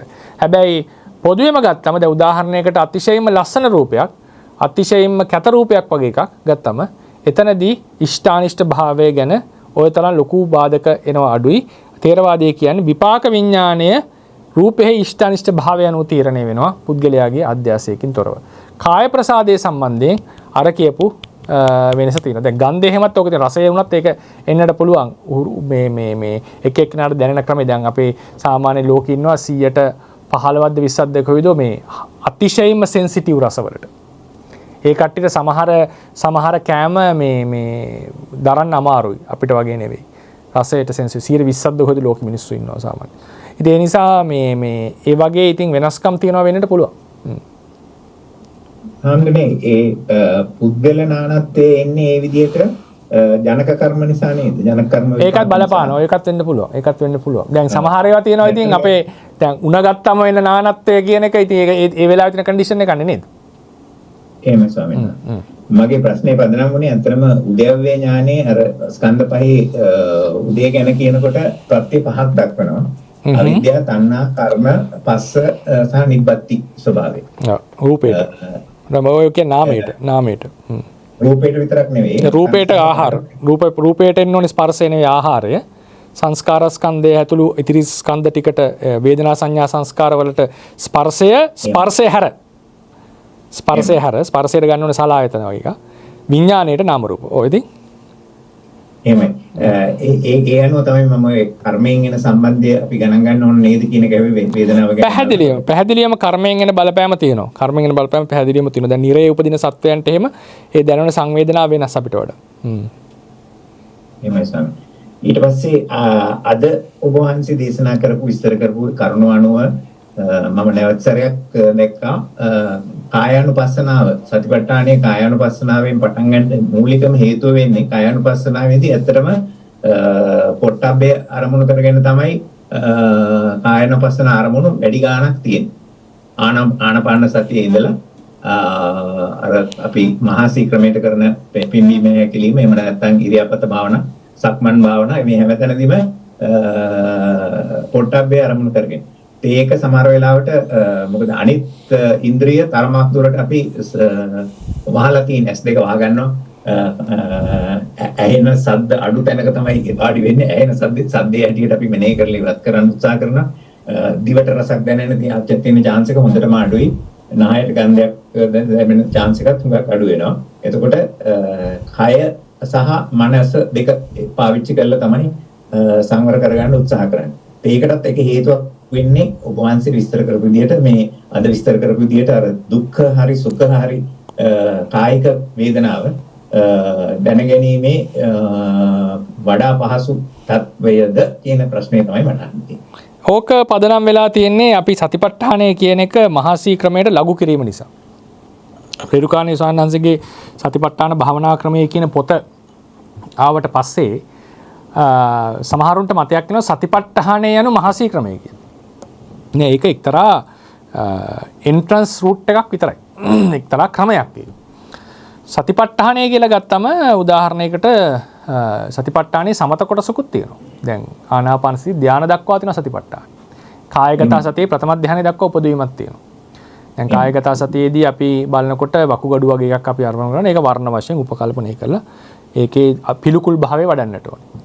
ඊට පස්සේ අපි ගත්තොත් එහෙම අපිට එන සිතුවිල්ලක් අපි හිතමුකෝ නීවරණයක් ලෙස මෙනෙහි කළා තේරුම් ගත්තොත් ඒක කායනුපස්සනාව නෙමෙයි. ඒ කියන්නේ ඒක ධම්මානුපස්සනාව. හරිනේ. එතකොට ශබ්ද රූපය ගත්තොත් එහෙම ශබ්ද රූපේ මෙනෙහි කිරීම වැටෙන්නේ ධම්මානුපස්සනාවට. ඒ මොකද ඒක ආයතන 12 තියෙනවනේ ධම්මානුපස්සනාව. හරිනේ. එතකොට කායනුපස්සනාවේ ශබ්ද රූපේ වැටෙන භාවනාවක් නෑ. ආනාපාන සතියට වැටෙන්නේ නෑ. ධාතු මනසිකාරයට වැටෙන්නේ නෑ. ඉරියාපතේට වැටෙන්නේ. ඊට පස්සේ චතු සම්පජාන්නයට වැටෙන්නේ. හරිනේ. ඒකට වැටෙන්නේ. ඊට පස්සේ මොනවද? අසුබ වලට වැටෙන්නේ නෑ. කායගත මොකද්ද? දෙතිස් කුණපෙට වැටෙන්නේ නෑ. අසුබ භාවනා 9 නේ. 13ද? 9ට වැටෙන්නේ. ඔක්කොම 14යි. එතකොට මේ විදිහට ගත්තම ඒක අපි ඔතන වෙන්නේ පොට්ටබ්බේ අරමුණු කරන් තමයි මහසී ක්‍රමයේදී යන්නේ. ඒක තමයි ආනාපානසතියේ පොට්ටබ්බේ පදනම් කරන් යන්නේ. මහසී ක්‍රමයේදී පිම්බීම හැකිලිම කියන එක ගන්නකොට ඒක ක්‍රම දෙකකට ගන්න පුළුවන්. ඉරියාපත පබ්බේ ලෙස ගන්න පුළුවන්. යතා යතා වාටිතං පනහිතං වූ තතා තතානම් පජානාති කියන එකනේ ඔතන ගන්නෙ. එහෙමයි. සතර ඉරියවට අමතරව මේ ඉරියව්වනේ. එහෙම නැත්නම් වායෝ ධාතුව. චතු ධාතු වත්තානේ ලෙස ගන්න පුළුවන් පිම්බීම හැකිලිම නැත්නම් මොනවද ඉරියාපත පබ්බේ ලෙස ගන්න පුළුවන්. ඉරියාපත පබ්ලිෂ ගන්න පුළුවන්. දැන් චතු සම්පජඤ්ඤය වශයෙන් ගත්තම චතු සම්පජඤ්ඤයේ තියෙන ක්‍රමවේදය ගත්තම මහසි ෂැඩෝගේ හැටියට ගන්නකොට ගන්නවා ආදී ලෙස ඒ කරන ඉරියව්ව මෙනෙහි කිරීමක් නේ තියෙන්නේ මෙතන ධාතු වශයෙන් දකින්න උත්සාහවත් වෙමු. චතු සම්පජඤ්ඤයේ සාමාන්‍යයෙන් පෞරාණික ක්‍රමයේ තියෙන්නේ අපි සිවුරක් අඳිනකොට මෙනෙහි කරන්නට ඕනේ. මොනවද මෙනෙහි කරන්නේ? මේ සිවුර යනු සතර මහා ධාතු සමූහයකි. මේ ශරීරයේදී සතර මහා ධාතු සමූහයකි. මේ සිවුර පෙරවීමේදී සිවුර දන්නේ නැත කයේ තියෙන බව. කය දන්නේ නැහැ සිවුර තියෙන බව. සිවුර තමන් මත තියෙන බව. ඒතකොට සිතක් පහළ වෙලා ඒ සිත නිසා මෙහෙම වුණා කියලා එහෙම මෙනෙහි කිරීම තමයි චතු සම්පජඤ්ඤය. හැම ඉරියව්වම මොකද? සම්පජඤ්ඤය සමාය. සම්පජඤ්ඤය නෑ සම්පජඤ්ඤය පබ්බේ කියලා තියෙන්නේ. සාත්‍ත්‍ය සම්පජඤ්ඤේ අසම්මෝහ සම්පජඤ්ඤේ මම විස්තර කරනවා. හරිනේ? අසම්මෝහ සම්පජඤ්ඤේ එහෙම විස්තර කරනවා. ඒකනේ කියන්නේ ගතේ තිතේ නිසින්නේ සුත්තේ ජාගිරිතේ වාසිතේ තුන්හි පත්ත චීවර ගහනේ නේද? ඒ ඔක්කොම මේ විදිහට මානසිකාර කරනවා. භාවනා වාක්‍ය හදාගෙන. ඒක සාමාන්‍ය පෞරාණික ක්‍රමය. ඒක ඉතින් අර ඒ වාක්‍ය මෙනෙහි කිරීමකට යන්නේ නැතුව උන්වහන්සේ ඒ ලැබෙන අරමුණ මෙනෙහි කරන්න කියන ක්‍රමවේදයට ගිහිල්ලා තියෙනවා. ඉතින් ඒ නිසා තමයි ඔක ඔහොම තේරෙන්නේ. නැත්තම් සතිපට්ඨානේ අපි පෞරාණික ථේරවාදයේ තියෙන පෞරාණික ථේරවාදී තියෙන ඩීටේල් ක්‍රමයට ගියාම අපිට ඊට වඩා ලොකු පරාසයක තොරතුරු හම්බ වෙනවා. ඉතින් ඒ නිසා මේ ඒක අර මහසී කෝණයෙන් බලනකොට තමයි ඔය විදිහට පේන්නේ පොට්ටබ්බේ පදනම් කරගෙන කියලා. එහෙම නැතුව අපිට කියන්නේ කායानुපස්සනාවේ අරමුණ රූප ධර්ම. විශේෂයෙන් සමූහ වශයෙන් තියෙන රූප ධර්ම. නැත්තම් ඔකට අහන්න ප්‍රශ්නේ ස්වාමීන් වහන්සේ ධම්මානුපස්සනාවේ කන්ද පබ්බේ රූපස්කන්ධ එනවනේ. නේද? ආයතන 12 10ක්ම රූප නේද? ආයතන පබ්බේ. චතුරාර්ය සත්‍ය යටතේ ගත්තම දුක්ඛ සත්‍යයේ රූප 28ම තියෙනවනේ. එතකොට ඒ වල රූපස්කන්ධය තියෙනවනේ කියලා ප්‍රශ්නයක් අහන්න. එතන ගන්නේ රූපවල තියෙන රුප්පණ ලක්ෂණය වශයෙන්. කෙලින්ම රූපවල තියෙන පරමාර්ථ ලක්ෂණ එතන කතා කරලා තියෙනවා. රුප්පණ ලක්ෂණයයි ඒක ඉදිරියේදී මම කියන එක පැහැදිලිවද දන්නේ. රුප්පණ ලක්ෂණයයි දුක්ඛ ලක්ෂණය. රුප්ප ලක්ෂණය ආයතන ලක්ෂණය. රුප්පණ ලක්ෂණය ස්කන්ධ ලක්ෂණය. අතනදී බොහෝ තුරට ගන්නේ සමූහ ඝන වශයෙන් ඝනත් එක්ක ආනාපානසති බ්‍රෙත් බොඩි එක ඒ වායු ධාතු කඳ චතු ධාතු වත්තානේදී කේසා ලෝමා ආදී වූ ඒ කොටස් වශයෙන් නැත්තම් හුදු ලක්ෂණය ගත්තොත් පඨවි ආදී ලක්ෂණ අරගෙන ඒවත් සමූහ වශයෙන් වැටහෙන්නේ මේ තද ගතිය හැම මෙනෙහි කරනකොට. එතකොට අපි කියනවා ඒකට කියනවා කායानुපස්සනාව පඤ්ඤත්ති මිශ්‍ර විපස්සනාව. පඤ්ඤත්ති මිශ්‍ර විපස්සනාව. කාය කියනකොට සමූහ අර්ථයෙන් අරන් තියෙන රූප සමූහය කියන අර්ථය. ඕක තමයි කායानुපස්සනාවේ ඩෙෆිනිෂන් එක ඇත්තටම. එහෙම නැතුව ඒක ගන්නේ පොට්ටබ්බාරම්මණය මත කියලකින් නෙවෙයි අපි කායानुපස්සනාව කියලා ඩිෆයින් කරලා තියෙන්නේ. හැබැයි පොට්ටබ්බාරම්මණයෙන් ගත්තට ගැටලුවක් නැහැ. පොට්ටබ්බාරම්මණයෙන් ගන්නකොට විශේෂයෙන් ඔය ඉරියාපතේ වුණත් දැන් උදාහරණයකට ඉරියාපත පබ්බෙහෙ මෙනෙහි කරන්න සක්මන් භාවනාවේදී වෙන ඉරියාපතේ මෙනෙහි කරන්න සක්මන් කරන්න ඕනේ නැහැ. එහෙම එකක් නැහැ තේරවාදී. ඒක මහසීව මහරහතන් වහන්සේ දීගෙන එක අටුවා විස්තර කරලා තියෙනවානේ. ආචාර්යන් වහන්සේ. උන්වහන්සේ රහත් වුණා. සක්මන් කරමින් විපස්සනා වැඩුවත් මොකක් හරි බුදුගුණ මානසිකාරයක් කළා සක්මන් කළ වෙලාව ඉඳගෙන ඒ සක්මන අරමුණු කළ විපස්සනා වැඩුවත් දෙකෙන්ම නිවන් දකින්න පුළුවන්. ඒ නිසා පරමද්දීපණී කියනවා සක්මන් කරන ආකාරය පරිකල්පනය කරලා උපකල්පනය කරලා මෙසේ සක්මන් කරනකොට රූප වෙනස් වෙන්නේ කියලා පරිකල්පනය කළ භාවනා කරත් ප්‍රශ්නයක් නෑ. ඒක අපි විපස්සනා ණය ක්‍රමයේදී උගන්වනවා අතීත අරමුණ වර්තමාන අරමුණ අනාගත අරමුණ කියලා සාමාන්‍ය ආරම්මණය කියලා එකක්. සාමාන්‍ය ආරම්මණය. ඒ සාමාන්‍ය ආරම්මණය හැම භවනා ක්‍රමයකම භාවිතා කරනවා. ඒ කියන්නේ ධානය වශයෙන් වඩන භාවනා ක්‍රම වලත් භාවිතා කරනවා. මොකද්ද උදාහරණය? බහිද්ධාවා චිත්තේ චිත්තානුපස්සී විහෙරති. බහිද්ධාවා වේදනාය වේදනානුපස්සී විහෙරති. කියන දෙක දැන් බහිද්ධාවා කායෙත් එහෙම තමයි. නමුත් කෙනෙක් කියන්න පුළුවන් කාය දකින්නවා කියලා අපි S2. බහිද්ධාවා චිත්තේ චිත්තානුපස්සී බහිද්ධාවා වේදනාය වේදනානුපස්සී කරන්න ඒක ඩිරෙක්ට් දකින්න ඕන නම් මොකද්ද? පරචිත්ත විඥානේ උපදවලා ඉන්න ඕනේ විපස්සනාවට කරින්. එහෙම එකක් නැහැ ලෝ. තේරෙනවද? ඒතර උපකල්පනයක් කරනවා. ඒකට කියනවා සාමාන්‍ය ආරම්මණය. ඉතින් අර මිනිස්සයා ඉන්නේ වෙලාවේ ලෝභ මූල සිතෙන් අපි උපල්ක ප්‍රකරණය කරේ දෝෂ මූල සිතෙන් කියලා වෙන්න පුළුවන්. ඒක ප්‍රශ්නයක් නෑ. එතන පහළ වෙන්නේ අනාත්ම සිතක්, අනිත්‍ය දුක්ඛ අනාත්ම සිතක් කියලා මෙනෙහි කරා නම් ප්‍රමාණවත්. ඉතින් ඒ විදිහට ගත්තම ඔය විපස්සනාව කියන එක හරි ලොකු කතාවක්. ඒක මහසී ක්‍රමයට අපි මහසී ක්‍රමය වැරදි කියනවා නේ මම මේ කියන්නේ. මහසී ක්‍රමයට ඇතුලෙන් දාලා ඒක හිතන්න පටන් ගත්තොත් මොකද සතිපට්ඨාන භාවනා ක්‍රමය කියන වචනේ නිසා ඇවිල්ලා තියෙන අදහසක් සතිපට්ඨානයේ යනු එනේන අරමුණු මෙනෙහි කරමින් යන එක කියලා. එහෙම එකක් නෑ තේරවාදී. ඒක එක්තරා ක්‍රමයක්. ඒක ක්‍රමයක් මේ හදාගත්ත ටෙක්නික් එකක්. එහෙම නැතු සතිපට්ඨානය කියන මාතෘකාව ගත්තම මේක මහා පුළුල් මාතෘකාව. ආම්බනේ ඔබ වහන්සේ මහාසී ක්‍රමය ගැන කතා කරපු නිසා මම මේ කියන්නේ මහාසී ක්‍රමයට කරන අය ඉඳගත් ගමන් ඇත්තටම වේදනාව මුලින්ම දකින්නේ තමන්ගේ කායික වේදනාවක් හැටියට. ඇත්තටම දුක් වේදනාව. අනිෂ්ඨාරම්මණයක් හැටියට රැඳගෙන ඉන්න තැනක දනිස්සේ හරි තට්ටමේ හරි ඔය හරි දැවිල්ලක් වේදනාවක් හැටියට තමයි වේදනාව කියන එක ඇත්තටම මුලින්ම දකින්නේ. ඒ කියන්නේ සුඛ වේදනාවකින් නෙවෙයි ඇත්තටම වේදනාව හඳුනාගන්නේ මේ දුක් වේදනාවකින්. හරි. ඕම් පින් ස්වාමීන් වහන්සේ තෙරුවන් සරණයි. තෙරුවන් සරණයි. තෙරුවන් සරණයි. තෙරුවන් සරණයි සායනාස. තෙරුවන් සරණයි. අනේ සායනාස මම ගොඩක්ම පහුවෙලා මේ සම්බන්ධ වුණේ සමාජයට ඔබ වහන්සේ මේ ප්‍රශ්නෙට පිළිතුර දුන්නත් දන්නේ නැහැ. එහෙමනම් සමා වෙලා එක අමතක කරන්න කමක් නැහැ. නමුත් මේ මට ප්‍රශ්න දෙකක් තියෙනවා. එකක් හතරවෙනි ධ්‍යාන අවස්ථාවේදී ඒ උපේක්ෂා සහගත වෙන එකයි ඒක සිද්ධ වෙන්නේ කොහොමද? ඇයි ඒකෙදී සෝමනස්ස වෙන්නේ නැත්තේ? ඒ වගේ මට එහෙම ටිකක් අපැතිලි ගතියක් තියෙනවා. දෙවෙනි ප්‍රශ්නේ තමයි සානස් මේ අපි සාමාන්‍යයෙන් මාංශ අනුභව කරනකොට අනිෂ්ඨාරම්මන රසයක් ඇති තැනකදී වැරදි සංඥාව කරන් ලෝභසිත උපදව ගැනීමත් සිද්ධ වෙන්නේ කියලා මට එහෙම හිතුණා. ඒකයි රහතන් වහන්සේලා එතකොට මේ මාංශ අනුභව කරද්දී උපේක්ඛා සහගත සිතකින් නේද මේ අනුභව කරන්නේ කියලා ඒ වගේ වංශගේ පොඩි ප්‍රදේශයක් අවශ්‍යයි සම්බන්ධයෙන් තේරුම් ගන්න. තෙරුවන් සරණයි. දැන් මම දෙකෙන් පටන් ගන්නම් එහෙනම්.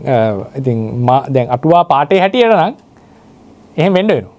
මාංශ අනුභව කරද්දී අනිෂ්ඨාරම්මණයක් වෙනවා. හැබැයි බුදුරජාණන්සේම කියලා තිනවා යානි කෝපනතානි පනීත භෝජනානි සයති ඉදන් සප්පි නවනීතං තේලම් මදුමානිතං මච්චෝ මන්සං කීරන් දදි ප්‍රනීත භෝජන කියලා කියන්නේ මස් මාළු වලට. ඉතින් එතකොට කිරිත් එහෙනම් එන්න වෙද සත කිරියෙන්නේ දැන් මව් කිරි විතරක් ඉෂ්ට වෙන්න ඕනේ අනිත් කිරි අනිෂ්ට වෙන්න ඕනේ. එහෙමනම් ඒ බෙදීම හැටියට ගත්තම ඒ නිසා මම කිව්වේ අටුවා ප්‍රකාශනය තවදුරටත් විශ්ලේෂණය කළ යුතුයි. ඒ නිසා බැලු බැල්මට පේන්නේ මම දන්නේ හැම මාංශයක්ම රසද නැද්ද කියලා.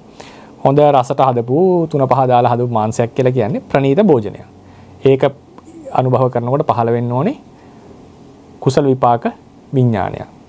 ඊට පස්සේ මතක තියාගන්න ඔය රහතන් වහන්සේගේ එක කතා, ඒ කියන්නේ දැන් මෙතන මේ කතා කරන්නේ චිත්ත වීතිනේ පහළ වෙන්නේ.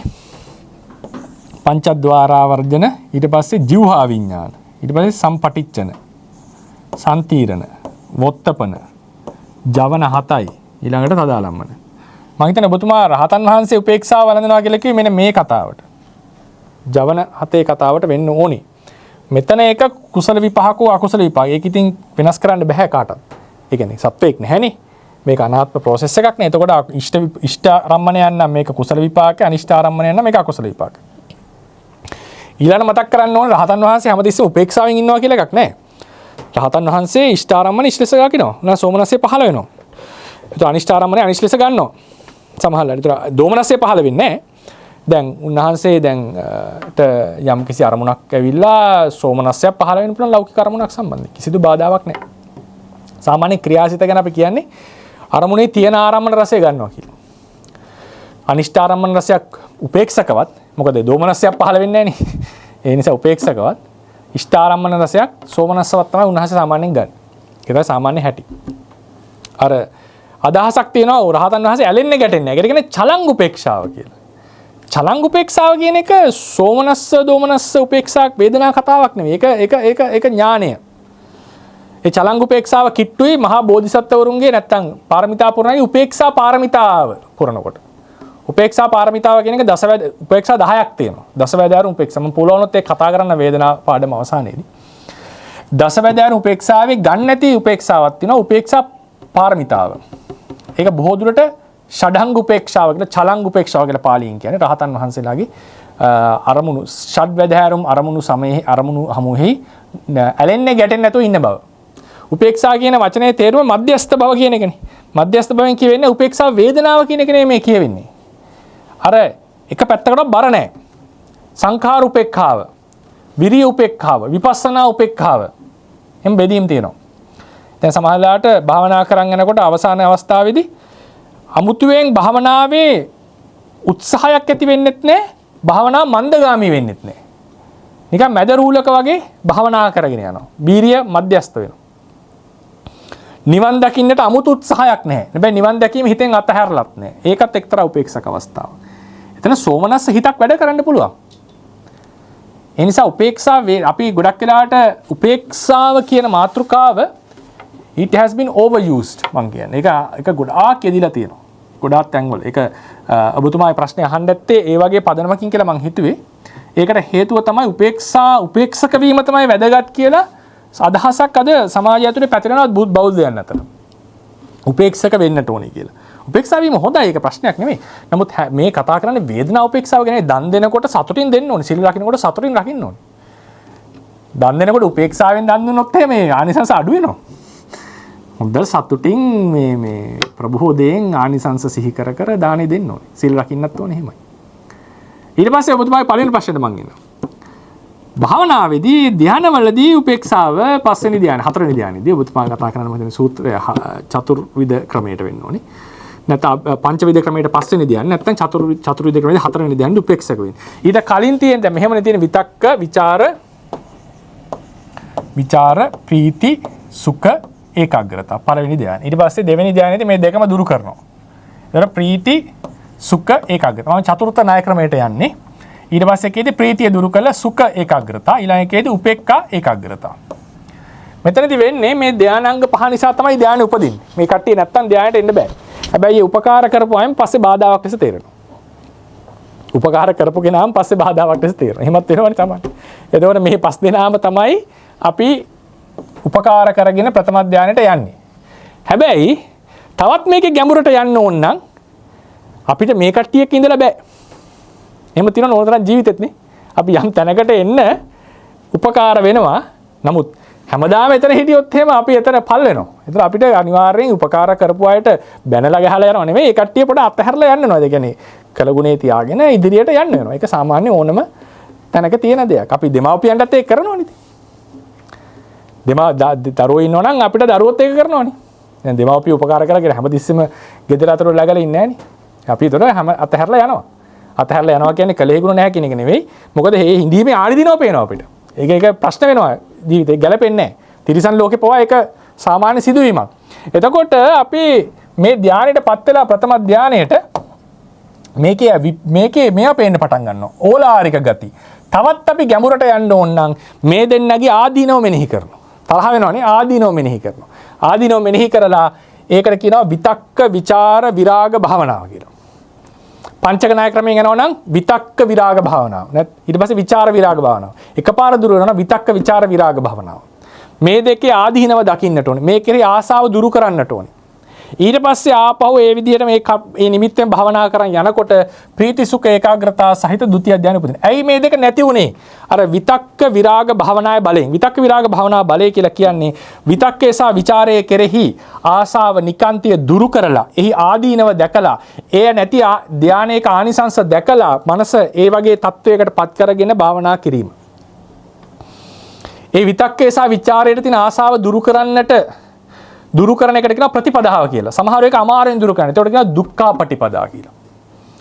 සමහර පහසුවෙන් දුරු කරනවා. ඒකට කියනවා සුඛාපටිපදා කියලා. සමහරුන්ට මේක too much වෙන්න පුළුවන්. දන්න අයට මම තොරතුරු අනුව කියන්නේ. ඊට පස්සේ ප්‍රීතිය ප්‍රශ්නයක් වෙනවා. ප්‍රීතිය කියන එක නිකන් පිනායන ගතිය වැඩි. සුඛයට වඩා වෙනස්. දැන් උදාහරණයකට අපිට දැන් කාටට ආරංචි වෙනවා අන්න අහවල් දේ අද අහවල් කෑමක් එනවා කියලා හිතන්නකෝ. අන්න අසවල් රස කෑමක් එනවා. එතකොට ඒක අහිනකොට මොකද වෙන්නේ? මෙන්න සිත සතුට වෙනවා. ටිකක් ඇජිටේට් වෙනවා. ගිලක අනුභව කරනවා. අනුභව කරනකොට ඒක වෙලාවෙ විඳිනවා හොඳට ධානයකට වගේ. ඒක හොඳට විඳිනවා. එතනදී අර චංචලට බවට වඩා තියෙන්නේ විඳින බව. ලැබෙන්න කලින් අපිට තියෙන නිකන් නිකන් උද්‍යෝගමත් භාවය. ඒ නිසා ප්‍රීතිය කියන එක සුඛයට වඩා චංචලයි. ප්‍රීතිය.